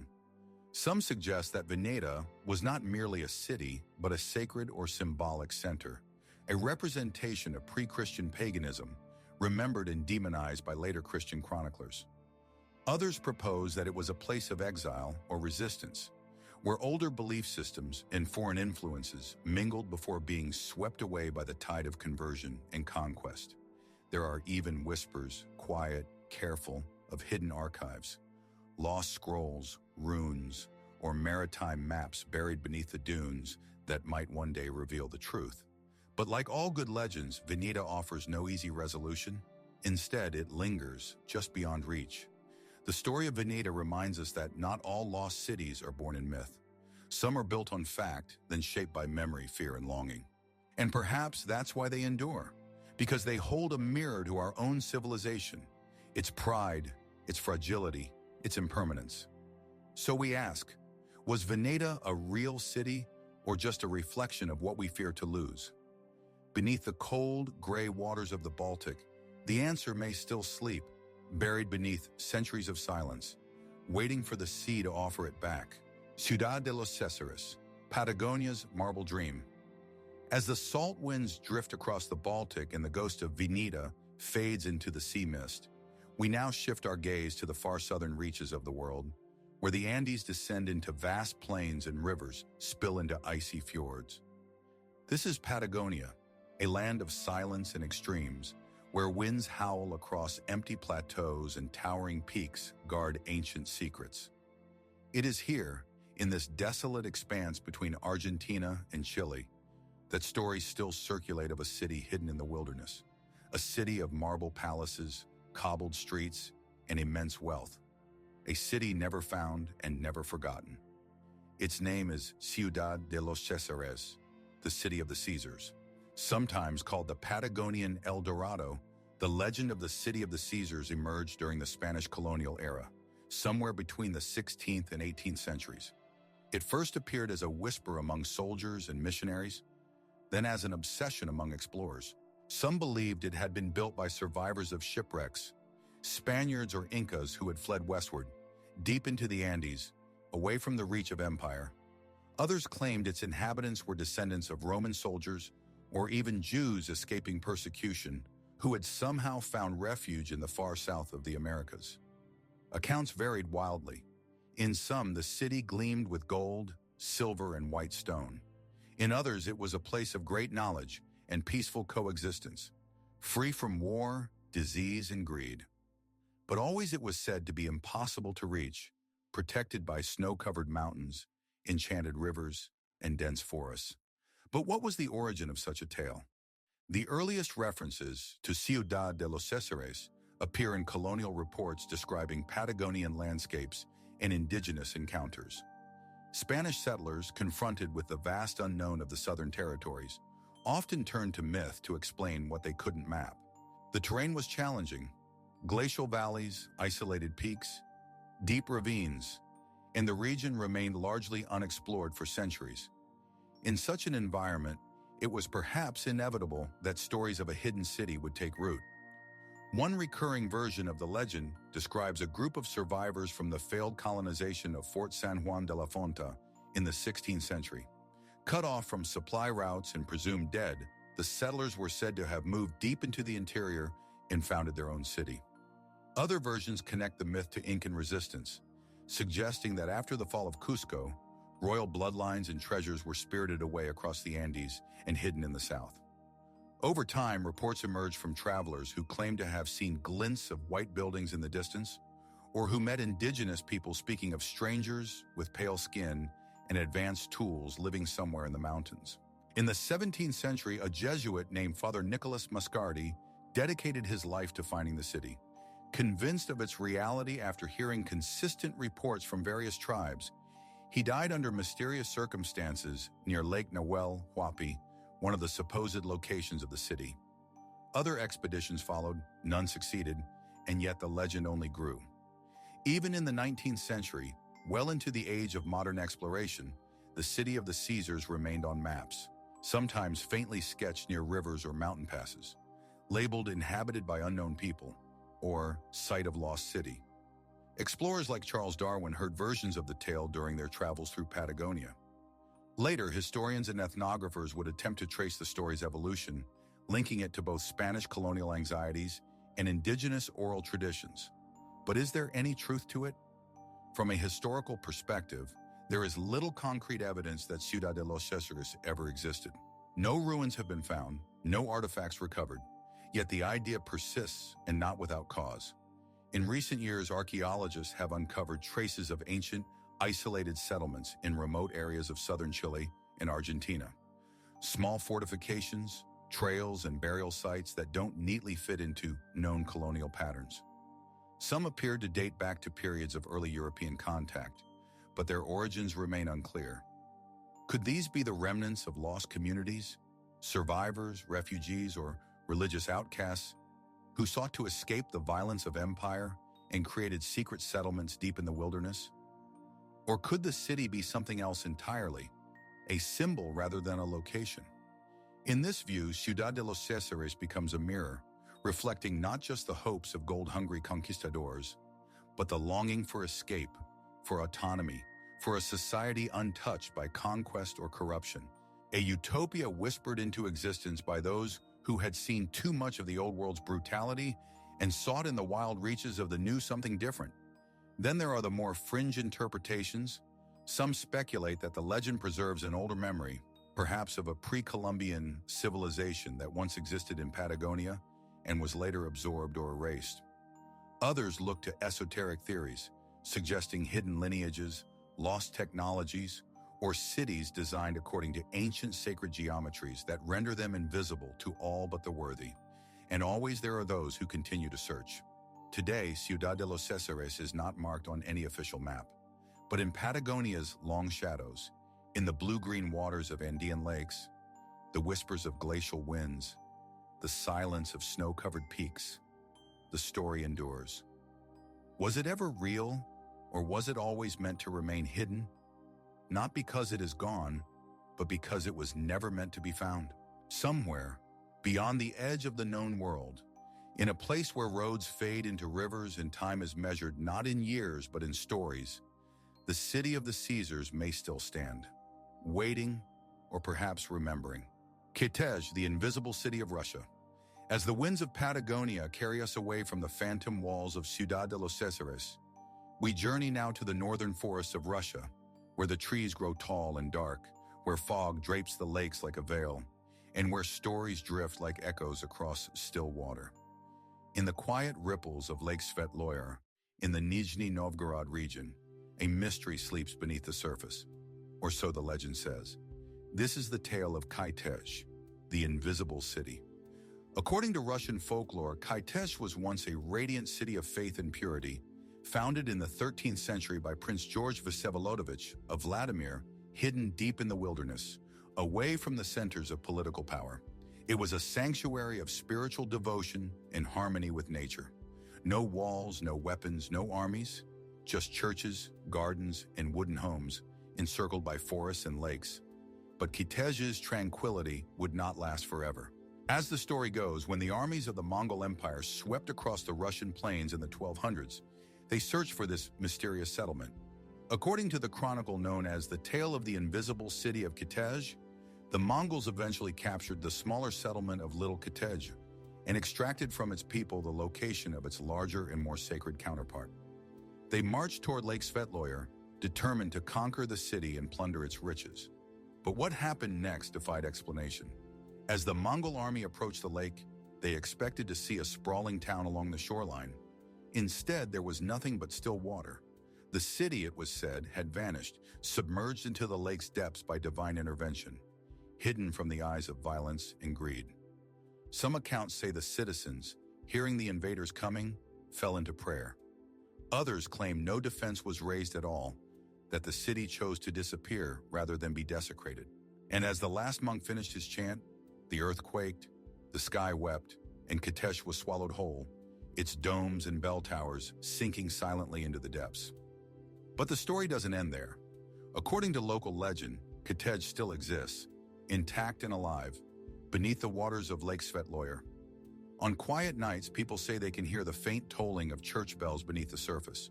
Others have reported seeing glimmers of golden domes through the mist or strange lights dancing beneath the waves. Pilgrims still come to the lake, praying on its shores, believing that the city remains accessible, not by map or boat, but by the purity of one's soul. But is there any historical basis for Kitej? From a strictly archaeological perspective, no confirmed ruins have been discovered beneath Lake Svetloyer.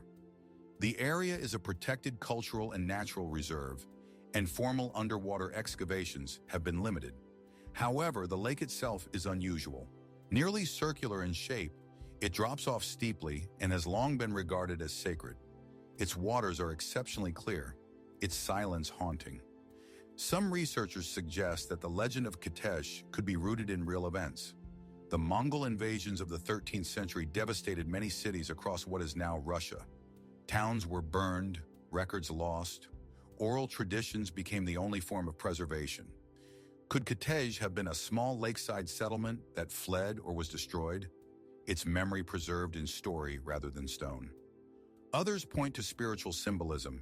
Kitej, in this interpretation, is not a place but an ideal, a symbol of inner peace, of transcendence, of the possibility that purity and humility can protect against even the greatest force. Some Orthodox mystics have described it as a new Jerusalem, a vision of paradise waiting to be revealed when humanity is ready to see it. In modern times, Kitej has transcended folklore. It inspired Nikolai Rimsky-Korsakov's opera, The Legend of the Invisible City of Kitej, blending music with mysticism. Writers and thinkers have embraced it as a metaphor for the soul's hidden sanctuary, untouched by worldly corruption. Yet belief in its literal existence persists. Every year, pilgrims still travel to Lake Svetloyer, leaving offerings on its banks. Some perform rituals, walking silently around the lake, hoping to receive a sign. Others simply sit and listen, waiting for the water to speak. Whether through faith, imagination, or something in between, the connection to the unseen city remains deeply personal and deeply felt. And then there are those who claim to have seen something.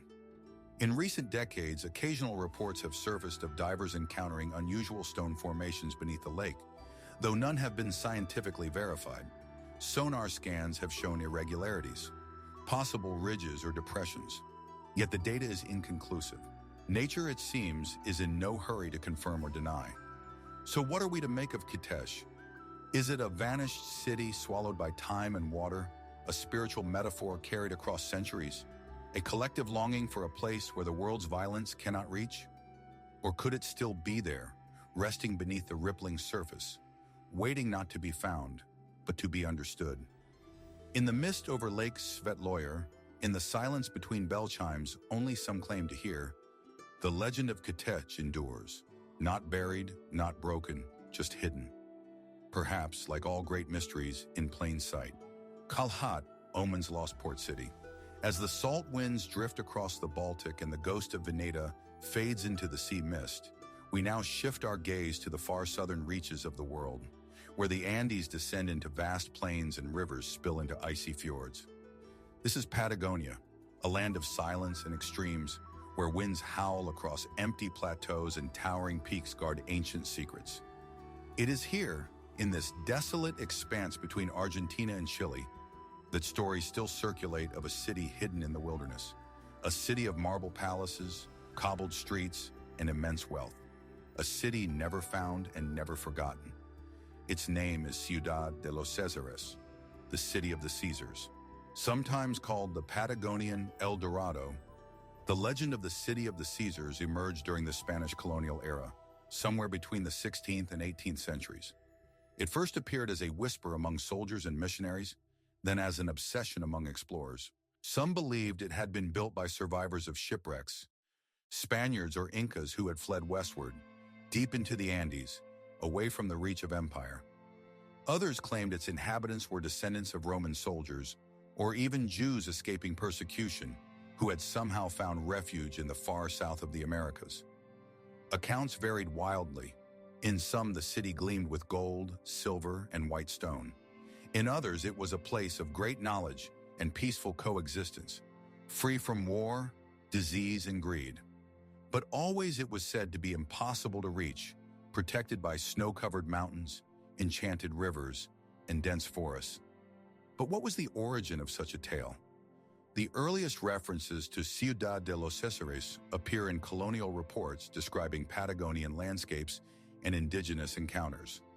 Spanish settlers, confronted with the vast unknown of the southern territories, often turned to myth to explain what they couldn't map. The terrain was challenging: glacial valleys, isolated peaks, deep ravines, and the region remained largely unexplored for centuries. In such an environment, it was perhaps inevitable that stories of a hidden city would take root. One recurring version of the legend describes a group of survivors from the failed colonization of Fort San Juan de la Fonta in the 16th century. Cut off from supply routes and presumed dead, the settlers were said to have moved deep into the interior and founded their own city. Other versions connect the myth to Incan resistance, suggesting that after the fall of Cusco, royal bloodlines and treasures were spirited away across the Andes and hidden in the south. Over time, reports emerged from travelers who claimed to have seen glints of white buildings in the distance, or who met indigenous people speaking of strangers with pale skin and advanced tools living somewhere in the mountains. In the 17th century, a Jesuit named Father Nicholas Mascardi dedicated his life to finding the city. Convinced of its reality after hearing consistent reports from various tribes, he died under mysterious circumstances near Lake Nahuelhuapi, one of the supposed locations of the city. Other expeditions followed, none succeeded, and yet the legend only grew. Even in the 19th century, well into the age of modern exploration, the city of the Caesars remained on maps, sometimes faintly sketched near rivers or mountain passes, labeled inhabited by unknown people, or site of lost city. Explorers like Charles Darwin heard versions of the tale during their travels through Patagonia. Later, historians and ethnographers would attempt to trace the story's evolution, linking it to both Spanish colonial anxieties and indigenous oral traditions. But is there any truth to it? From a historical perspective, there is little concrete evidence that Ciudad de los Césares ever existed. No ruins have been found, no artifacts recovered. Yet the idea persists, and not without cause. In recent years, archaeologists have uncovered traces of ancient, isolated settlements in remote areas of southern Chile and Argentina. Small fortifications, trails, and burial sites that don't neatly fit into known colonial patterns. Some appear to date back to periods of early European contact, but their origins remain unclear. Could these be the remnants of lost communities, survivors, refugees, or religious outcasts, who sought to escape the violence of empire and created secret settlements deep in the wilderness? Or could the city be something else entirely, a symbol rather than a location? In this view, Ciudad de los Césares becomes a mirror, reflecting not just the hopes of gold-hungry conquistadors, but the longing for escape, for autonomy, for a society untouched by conquest or corruption. A utopia whispered into existence by those who had seen too much of the old world's brutality and sought in the wild reaches of the new something different. Then there are the more fringe interpretations. Some speculate that the legend preserves an older memory, perhaps of a pre-Columbian civilization that once existed in Patagonia and was later absorbed or erased. Others look to esoteric theories, suggesting hidden lineages, lost technologies, or cities designed according to ancient sacred geometries that render them invisible to all but the worthy. And always there are those who continue to search. Today, Ciudad de los Césares is not marked on any official map, but in Patagonia's long shadows, in the blue-green waters of Andean lakes, the whispers of glacial winds, the silence of snow-covered peaks, the story endures. Was it ever real, or was it always meant to remain hidden? Not because it is gone, but because it was never meant to be found. Somewhere beyond the edge of the known world, in a place where roads fade into rivers and time is measured not in years but in stories, the city of the Caesars may still stand, waiting, or perhaps remembering. Ani, the city of 1,001 churches. As the wind that brushes the coast of Oman, in the silence between the ruins, the city waits. Not gone, only forgotten, for now.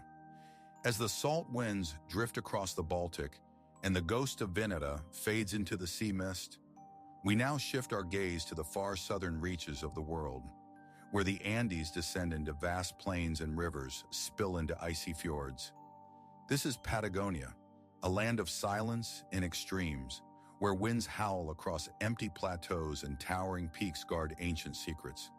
It is here, in this desolate expanse between Argentina and Chile, that stories still circulate of a city hidden in the wilderness. A city of marble palaces, cobbled streets, and immense wealth. A city never found and never forgotten. Its name is Ciudad de los Césares, the city of the Caesars. Sometimes called the Patagonian El Dorado, the legend of the city of the Caesars emerged during the Spanish colonial era, somewhere between the 16th and 18th centuries. It first appeared as a whisper among soldiers and missionaries, then as an obsession among explorers. Some believed it had been built by survivors of shipwrecks, Spaniards or Incas who had fled westward, deep into the Andes, away from the reach of empire. Others claimed its inhabitants were descendants of Roman soldiers or even Jews escaping persecution who had somehow found refuge in the far south of the Americas. Accounts varied wildly. In some, the city gleamed with gold, silver, and white stone. In others, it was a place of great knowledge and peaceful coexistence, free from war, disease, and greed. But always it was said to be impossible to reach, protected by snow-covered mountains, enchanted rivers, and dense forests. But what was the origin of such a tale? The earliest references to Ciudad de los Césares appear in colonial reports describing Patagonian landscapes and indigenous encounters. Spanish settlers confronted with the vast unknown of the southern territories often turned to myth to explain what they couldn't map.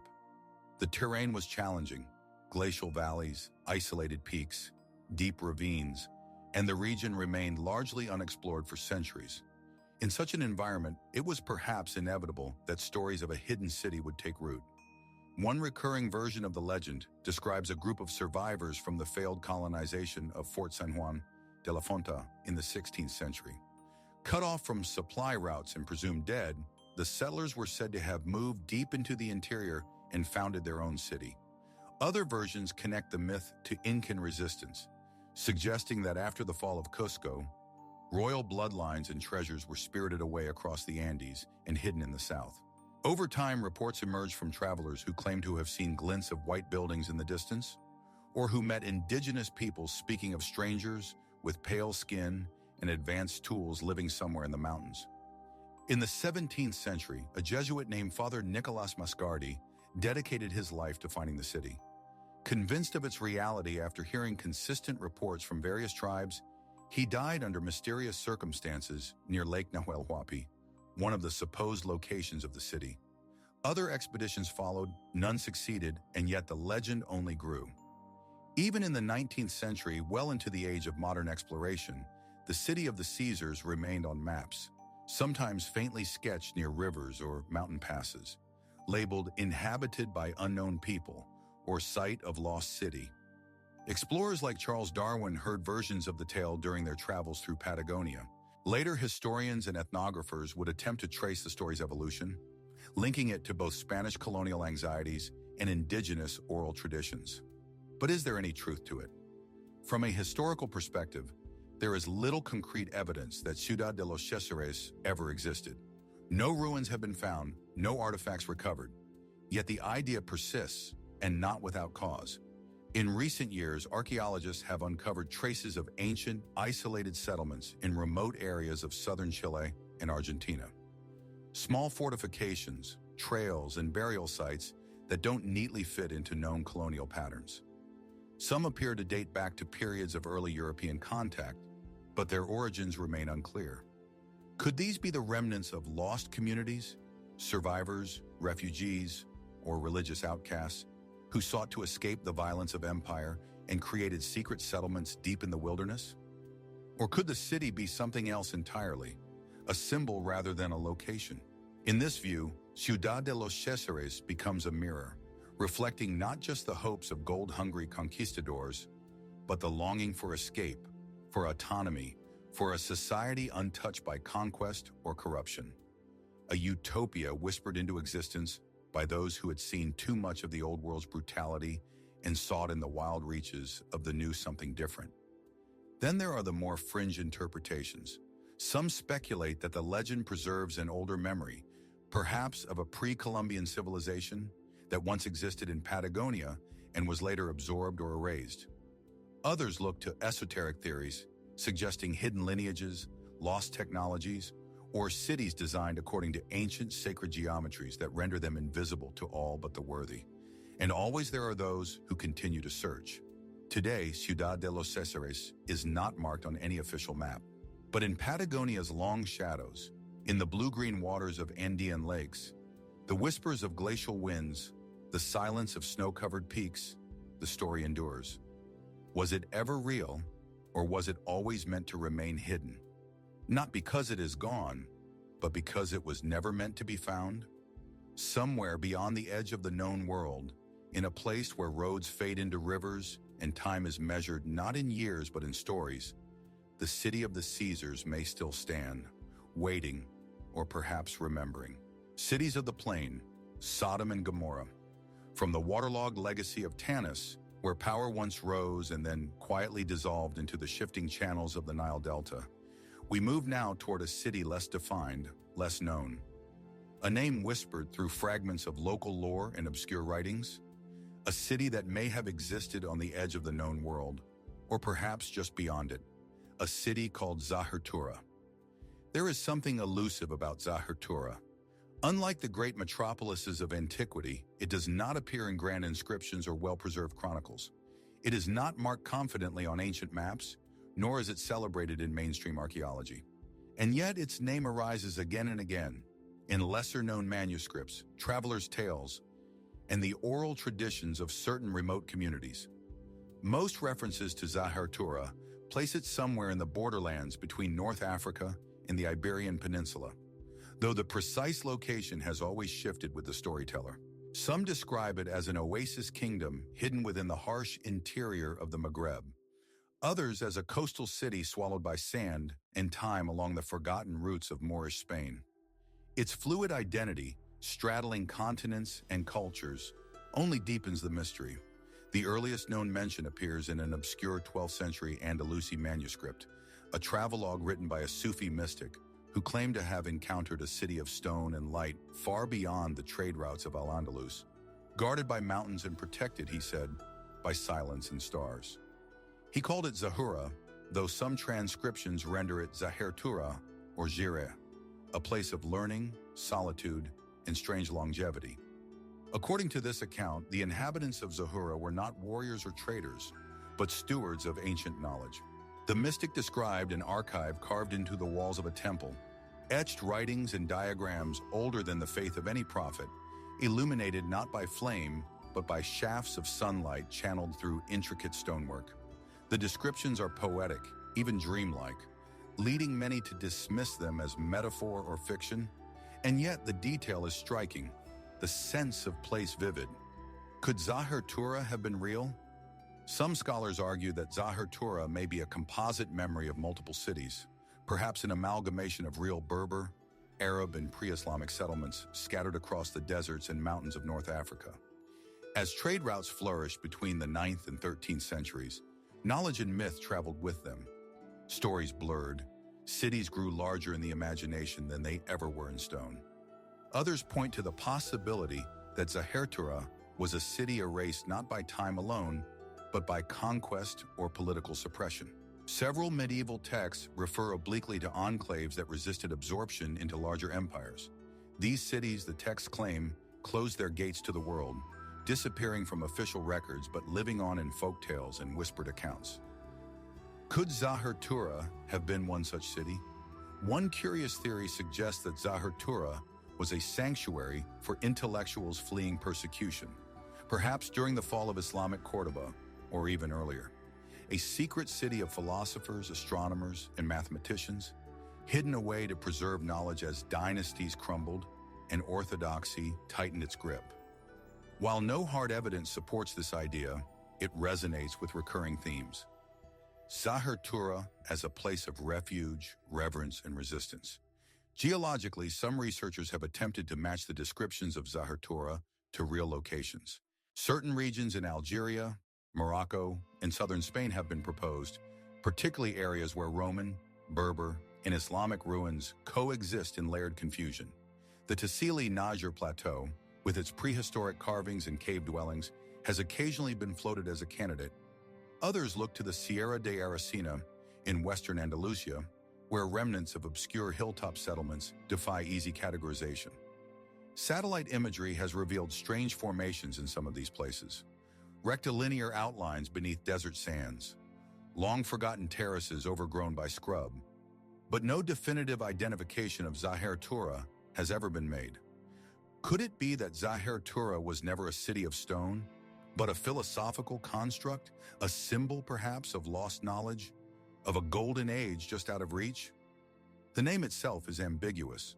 In some dialects, Zahertura may be derived from a root meaning flowering or emergence. Others interpret it as to appear at the edge, or even to be unseen. Such ambiguity only fuels the speculation. In modern times, Zahertura has inspired a niche but passionate community of explorers, historians, and dreamers. A few have embarked on expeditions in search of it, guided more by intuition than coordinates. Others have scourged medieval manuscripts and oral histories, trying to triangulate truth from poetry. Still, Zahertura remains unconfirmed, a city that might have been or might still be. So we are left to ask, was Zahertura a real place, quietly erased by time and empire, a sanctuary for those who live beyond the reach of history? Or is it simply a reflection of our enduring need to believe in lost knowledge, in secret wisdom preserved somewhere, just out of sight? In the end, Zahertura's greatest power may lie in its silence, in the space between what is known and what is remembered, and perhaps, somewhere in the dry wind that sweeps across the borderlands of Africa and Europe, the city still whispers to those who are listening. Kweneng, Southern Africa's buried city. As the faint echoes of Zahertura fade into the vast, shifting borderlands of memory and myth, we now move south, far south, into the grasslands of southern Africa. Here, just beyond the modern sprawl of Johannesburg, lies a place once hidden not by distance or legend, but by vegetation, time, and the quiet erasure of colonial history.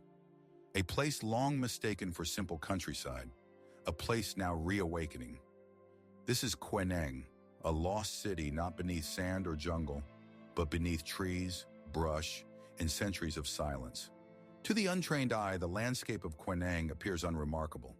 Gentle hills, scattered rocks, thorny acacia, and endless sky. But look closer. Beneath the rust-colored earth and beneath the green cover of thornveld, patterns emerge. Stone walls form concentric rings. Pathways twist with geometric intent.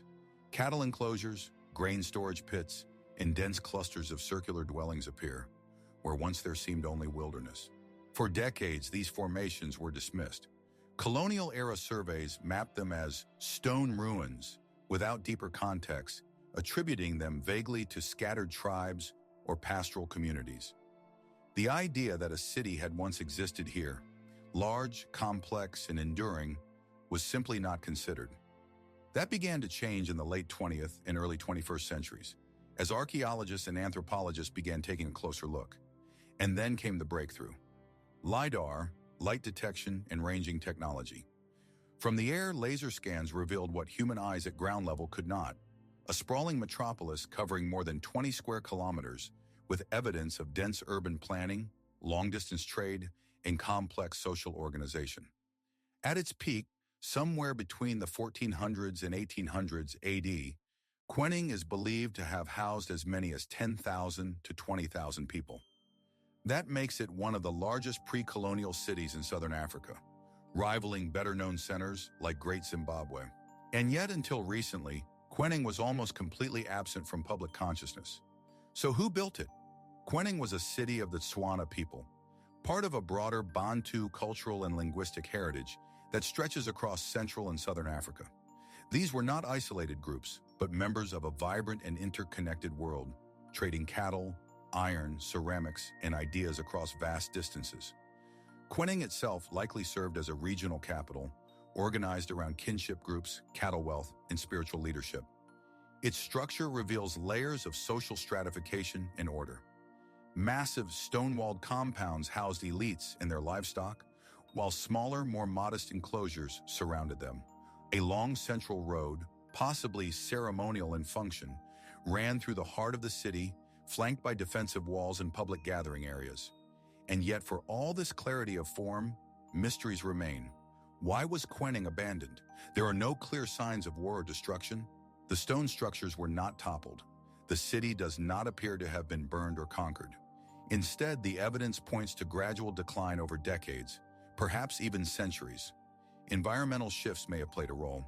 Changes in rainfall, overgrazing, soil depletion, or perhaps internal political dynamics led to fragmentation and dispersal. The arrival of European colonial forces in the 19th century certainly accelerated the erasure of Quenning from memory.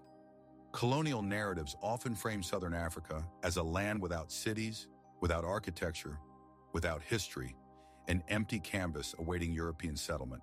The stones of Quenning, overgrown and misunderstood, became part of that silence. But perhaps the most haunting mystery of all lies in what we still do not know. Archaeologists believe only a fraction of Quenning has been properly studied.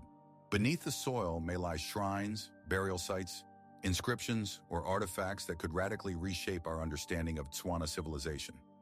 Oral histories, too, may hold clues, fragments passed down through families, stories of royal lineages, migrations, or sacred places long forgotten by the academic world. Some speculate that Quenning may not have been a single isolated city at all, but part of a network of urban centers across the Highveld, connected by trade and ritual, hidden now beneath farmland and forest. If so, the rediscovery of Quenning could be only the beginning. There are no myths of magical disappearances here, no floods or divine punishments, only the slow, quiet workings of time and the silence of a history buried not by disaster, but by neglect. And yet that silence speaks volumes. It reminds us that what is visible is not always the whole story, that cities can live and die without maps or monuments, that greatness can be hidden not by oceans, but by overgrowth. So we ask, what other cities like Quenning remain unrecognized, dismissed, misinterpreted, or forgotten? What deeper narratives of African civilization have yet to be uncovered, beneath the brush and beyond the margins of old colonial maps? In the quiet valleys of the Highveld, where the stones of Quenning still outline a world once vibrant and alive, the past is not lost. It is only waiting patiently for us to see. Rakigari, the Indus Valley's hidden giant. From the sunlit ruins of Quenning, where stone circles whisper stories of forgotten urban life across the southern African plains, we now travel across continents and millennia, eastward into the fertile plains of northern India. The land here feels timeless. Fields stretch beneath golden skies, interrupted only by the rising mounds of earth that hide ancient secrets. And beneath one such mound lies Rakigari, one of the oldest and largest cities of the Indus Valley civilization, and one that still guards part of its story in silence. Spanning over 300 hectares in the Hisar district of Haryana, Rakigari is vast. From above, its layout reveals a city of order and intention. Roads aligned with the cardinal directions, drainage systems meticulously planned, and granaries that suggest economic foresight. Dating back to around 2600 BC, Rakhigarhi was once a thriving metropolis of the Harappan world, possibly even its capital. And yet, for all its monumental scale, for all the pottery shards and brick structures that now lie exposed under the sun, part of Rakhigarhi is missing. Literally. Archaeological teams have uncovered portions of the city's residential sectors, its streets and drainage channels, even areas that appear to have served industrial purposes. But several sections, massive, unexcavated, and largely unexplored, remain buried beneath modern villages, privately owned land, and the gradual encroachment of time. Why? Part of the reason lies in the present. Much of ancient Rakhigarhi is overlapped by the contemporary village of the same name.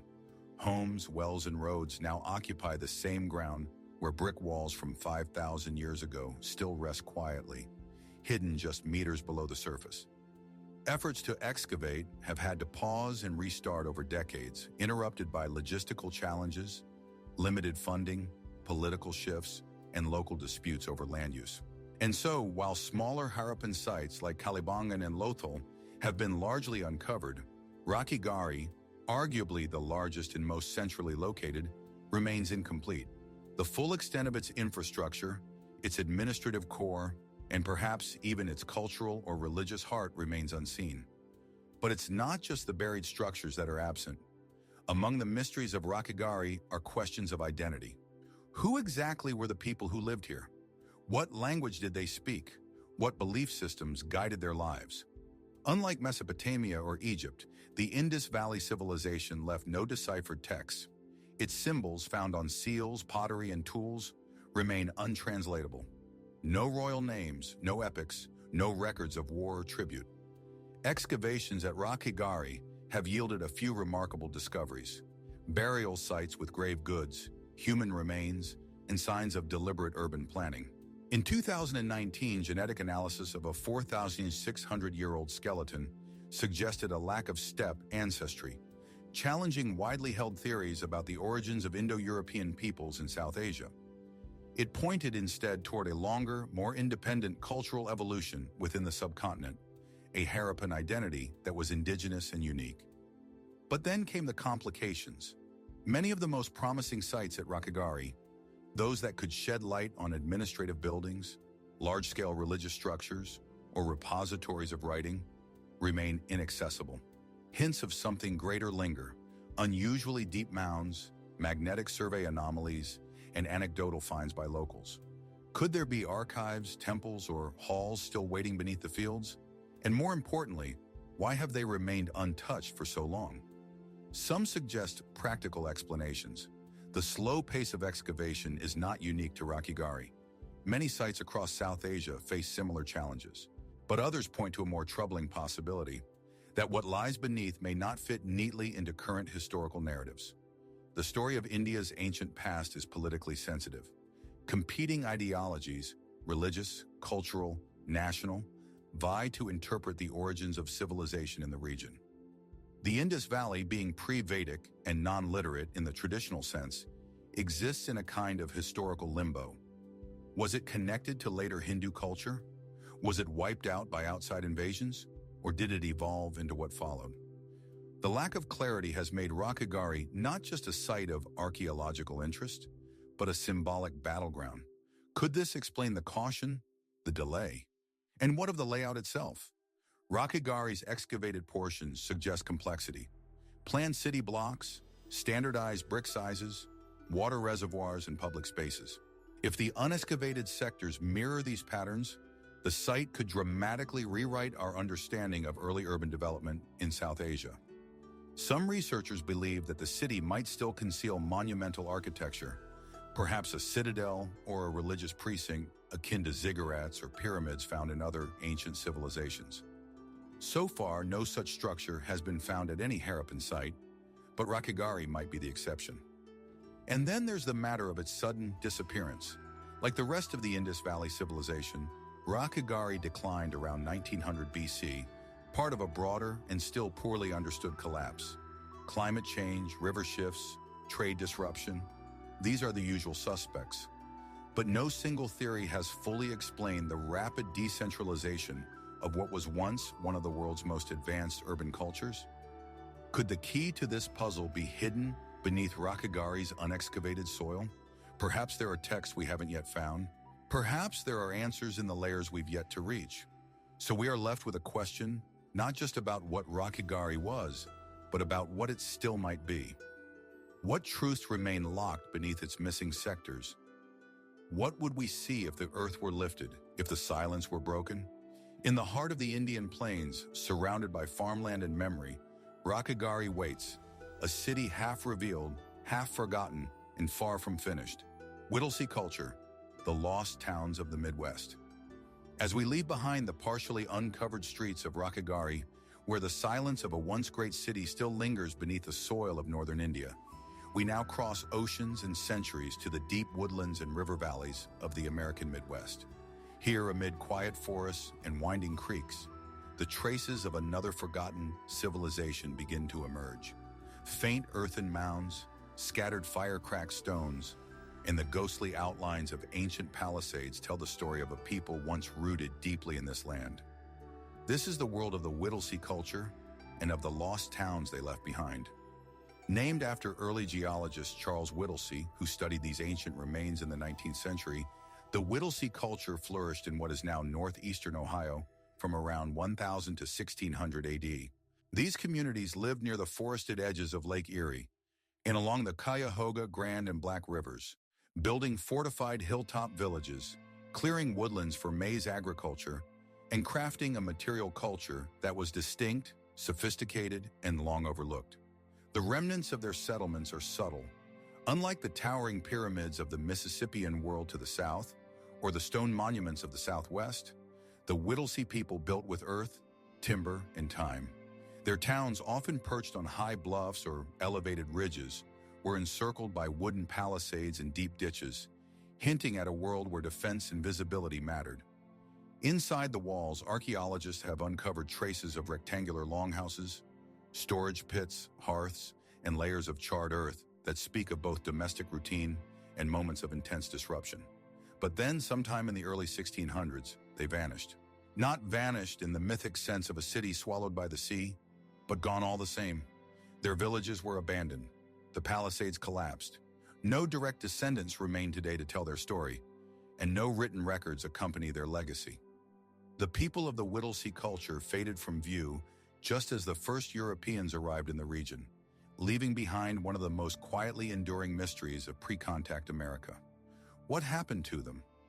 Archaeological evidence shows that in their final century, Whittlesey towns became more defensively oriented. Walls were reinforced, villages moved to more secluded and easily defensible locations. This, combined with signs of violent trauma in some excavated human remains, has led some to believe that the Whittlesey people were under increasing threat, possibly from expanding Iroquoian groups pushing westward from what is now New York.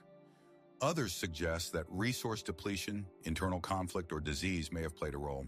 But curiously, there is no definitive battle site, no widespread evidence of massacres, no clear footprint of sudden extinction. The disappearance appears gradual, systematic, but not catastrophic. Could they have migrated instead? Some researchers propose that the Whittlesey communities may have splintered and merged into other native groups further west or south, blending their culture into the expanding tapestry of early post-contact America. Oral traditions from Shawnee or Delaware tribes mention ancient peoples whose ways and dwellings differed from their own, suggesting that echoes of the Whittlesey legacy may persist, though blurred by time and transition. Even more puzzling is how few of their settlements have been fully excavated. Dozens of village sites have been identified across the region, yet many remain unstudied, buried beneath modern development or left hidden in dense woodlands, where complete digs have been carried out. Such as the Tuttle Hill or South Park sites, they've revealed a complex society with a clear understanding of engineering, food storage, seasonal movement, and spiritual life.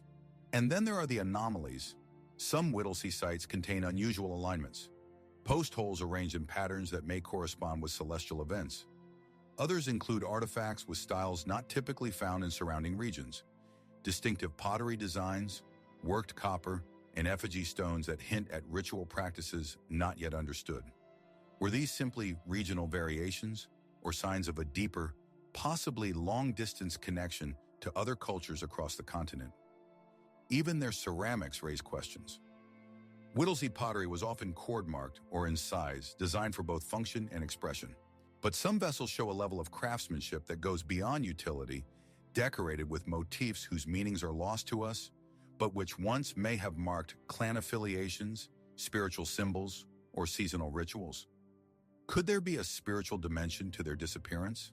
Some archaeologists, working with native cultural consultants, have suggested that certain Whittlesey towns may have been ritually closed before abandonment, cleansed, sealed, or marked to prevent the return of spirits.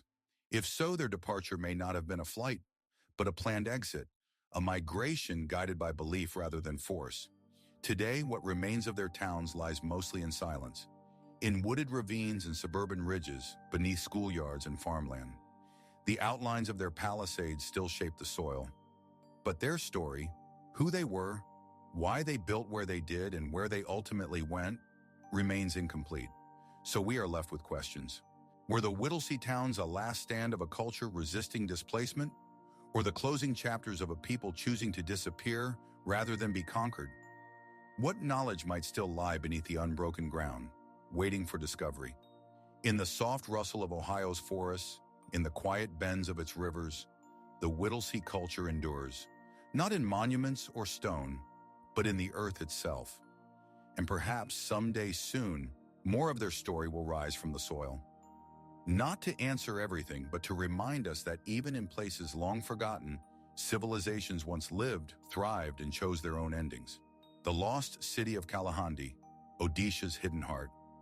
As the last remnants of the Whittlesey towns fade beneath the forests of the American Midwest, we now return to the dense, rugged interior of India, where the land rises into quiet hills and age-old rivers carved through remote valleys.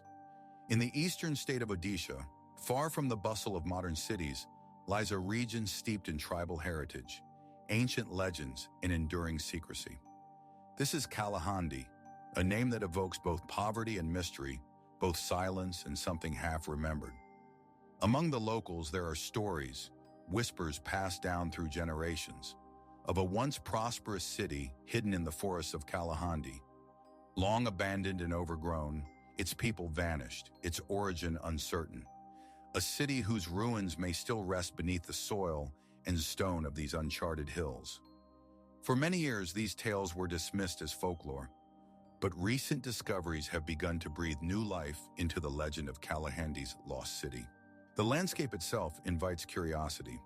Kalahandi is home to the Eastern Ghats, a chain of low-lying mountains cloaked in thick forest and winding rivers. Among these are the Tel, Indravati, and Ut, lifelines for a region that has seen continuous human settlement for millennia. Within this landscape lie enigmatic stone structures, underground water channels, and fragments of architecture that do not easily align with known periods or styles. Some appear to predate even the earliest historical references to the region. One of the most intriguing sites is found near Budigar, where remnants of massive fortifications and rock-cut features hint at the presence of a complex urban center. Large stone blocks, megalithic burial sites, and what appears to be a defensive wall now lie in quiet disrepair. No definitive name has been assigned to this forgotten place, no script recovered to declare its builders or rulers, but its scale suggests it was no mere village. It was once a city, and perhaps one of strategic or ceremonial importance, and yet no clear record exists. The region's known historical identity begins with the Mahameghavahana dynasty of Kalinga in the 2nd century BC, and later the Somavamshas in the eastern Gangas. But even they make no mention of a city in this exact location. Could the lost city of Kalahandi predate them entirely? If so, who built it and why? Theories abound.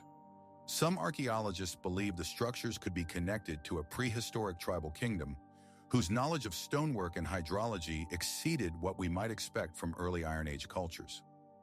Others suspect the site could be linked to the mythical kingdom of Madra mentioned in the Mahabharata, or perhaps a forgotten node along ancient trade routes connecting central India to the coastal ports of the Bay of Bengal.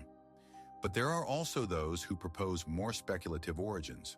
One theory suggests that Kalahandi's lost city was a refuge for exiled rulers, a capital created in isolation, away from the eyes of empire, and eventually erased from history by conquest or assimilation. Another links it to subterranean religious cults, noting the discovery of ancient rock-cut water channels, stepwells, and underground sanctuaries, which may have supported prolonged ritual activity even after the settlement above had been abandoned. There are even whispers, quiet, careful, of hidden inscriptions and buried temples yet to be fully excavated.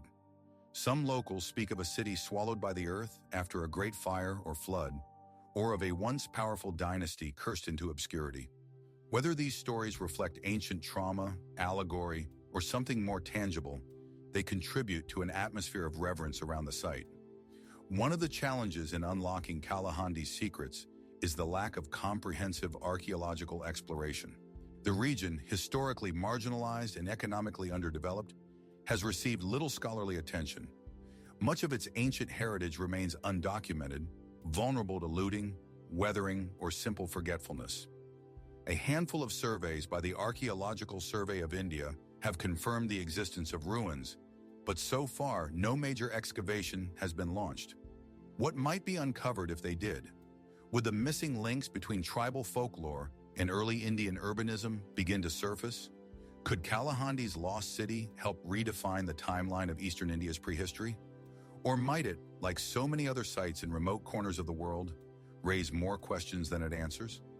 The lost city of Kalahandi is more than a forgotten ruin. It is a symbol of everything that remains unexplored in India's deep interior. A country so rich in visible history that it often overlooks what lies just beneath the surface. So we are left to wonder, what secrets still sleep beneath the stones and roots of Kalahandi's hills? What ancient hands carved the channels, laid the foundations, and then vanished? In a land where the past is always near, woven into the trees, the rivers, and the songs of the people, Kalahandi's lost city waits, not loudly, not clearly, but with a quiet persistence that reminds us that even in the most overlooked places, civilization once stirred, and it may yet speak again. Lake Titicaca, the sacred waters and submerged city. As the mist rises gently over the forgotten hills of Kalahandi, where ancient stonework lies hidden beneath forest and myth, our journey now carries us to one of the highest, most mysterious bodies of water on Earth, a place sacred to two great civilizations, a place where legend and archaeology intertwine beneath shimmering blue depths. This is Lake Titicaca, and deep within its cold, silent waters, something strange may be waiting. Cradled between the snow-capped Andes of Bolivia and Peru, Lake Titicaca sits over 12,500 feet above sea level, making it the highest navigable lake in the world. Its waters are vast, spanning more than 3,200 square miles, and its depths are colder and darker than they first appear. But what makes this lake truly extraordinary is not just its altitude or size, it's what might lie beneath it. For centuries, the people of the Andes, first the Tiwanaku, then the Inca, and now the Aymara and Quechua, have spoken of a sunken city, long lost beneath the waves of Titicaca. A city they say that was once home to a mighty people, possibly even the ancestors of the gods themselves. And in recent years, those stories have begun to take on a startling archaeological dimension. In 2000, a team of researchers led by the Acacor Geographical Exploring Society, in cooperation with the Bolivian government, undertook a series of underwater expeditions in the lake. Using sonar equipment and divers, they discovered what appeared to be a large submerged complex featuring stone walls, terraces, paved roads, and carved blocks that did not resemble natural formations. Among the finds were ceramic vessels, tools, and even an intricately carved monolith, all beneath more than 30 feet of water. Radiocarbon dating of organic materials retrieved from the lake floor suggested human activity going back at least 1,500 years, roughly aligning with the peak of the Tiwanaku civilization. Could this be a submerged extension of Tiwanaku, the sprawling pre-Incan metropolis located just 15 kilometers south of the lake? Or was it something older still, part of a separate, unknown settlement lost to rising waters or seismic upheaval? Tiwanaku itself is already an enigma. Its massive stone structures, some weighing more than 100 tons, were quarried and transported from miles away, and its precise stonework rivals that of the later Inca. But the culture that built it eventually collapsed, its reasons still debated by scholars. Was climate change the cause, conflict, disease? And if an outpost or ceremonial site of Tiwanaku truly lies beneath Lake Titicaca, how did it come to rest there? One possibility is that the shoreline of the lake shifted dramatically due to tectonic activity or gradual climatic transformation. Over centuries, and slow changes in water level could have submerged once inhabited areas without sudden catastrophe. Others, however, suggest a more abrupt ending. A localized earthquake or landslide plunging a portion of the settlement into the depths. Still, some locals speak of a more ancient tale, a once glorious city that defied the gods, prompting the deities to flood it in vengeance, leaving only silence behind. In this version of the legend, the lake itself becomes a kind of tomb, sealed by divine will, its secrets hidden not just by water, but by warning. These stories echo across the Andes in different forms. A city swallowed by the lake, its towers still intact beneath the waves. Golden idols resting in dark silt. The tolling of underwater bells heard at night. Could these be memories of real events passed down through centuries of oral tradition? Interestingly, Inca mythology gives Lake Titicaca a profound place in its origin story. According to legend, Manco Capac and Mama Ocolo, the first children of the sun god Inti, emerged from the lake to found Cusco, the future heart of the Inca Empire. The lake, in other words, was not just a body of water, it was a cradle of civilization. Might this origin myth preserve a deeper memory, one of a people who lived beside the lake, or even within it, long before the Incas came to power? More questions arise. Why has there not been a more intensive archaeological effort to explore the underwater ruins? While funding, logistics, and preservation concerns play a role, some researchers suggest there may be more delicate cultural or political sensitivities at play, particularly as the lake remains a sacred space for indigenous communities. There are also more speculative theories. Some alternative researchers have suggested that the ruins beneath Titicaca could be far older than Tiwanaku, perhaps dating back to 10,000 BC or earlier, making them remnants of a lost, pre-cataclysmic civilization. These ideas remain unproven and controversial. Yet the intrigue persists, partly because so much of the lake remains unexplored. Modern sonar and submersible technologies offer new opportunities, but for now, the lake guards its secrets well. Its surface may sparkle under the Andean sun, but its depths are dark, cold, and still, untouched, unseen, and largely unspoken. So we are left to wonder what lies beneath Lake Titicaca's shimmering waters. Was there truly a city, a spiritual outpost, a ceremonial center, or a thriving lakeside metropolis now lost to time and tide? In the high silence of the Andes, where the sky meets the water and myth meets earth, something ancient sleeps beneath the lake, and perhaps in time it will rise again, not in triumph, but in memory. A city not erased, but simply submerged,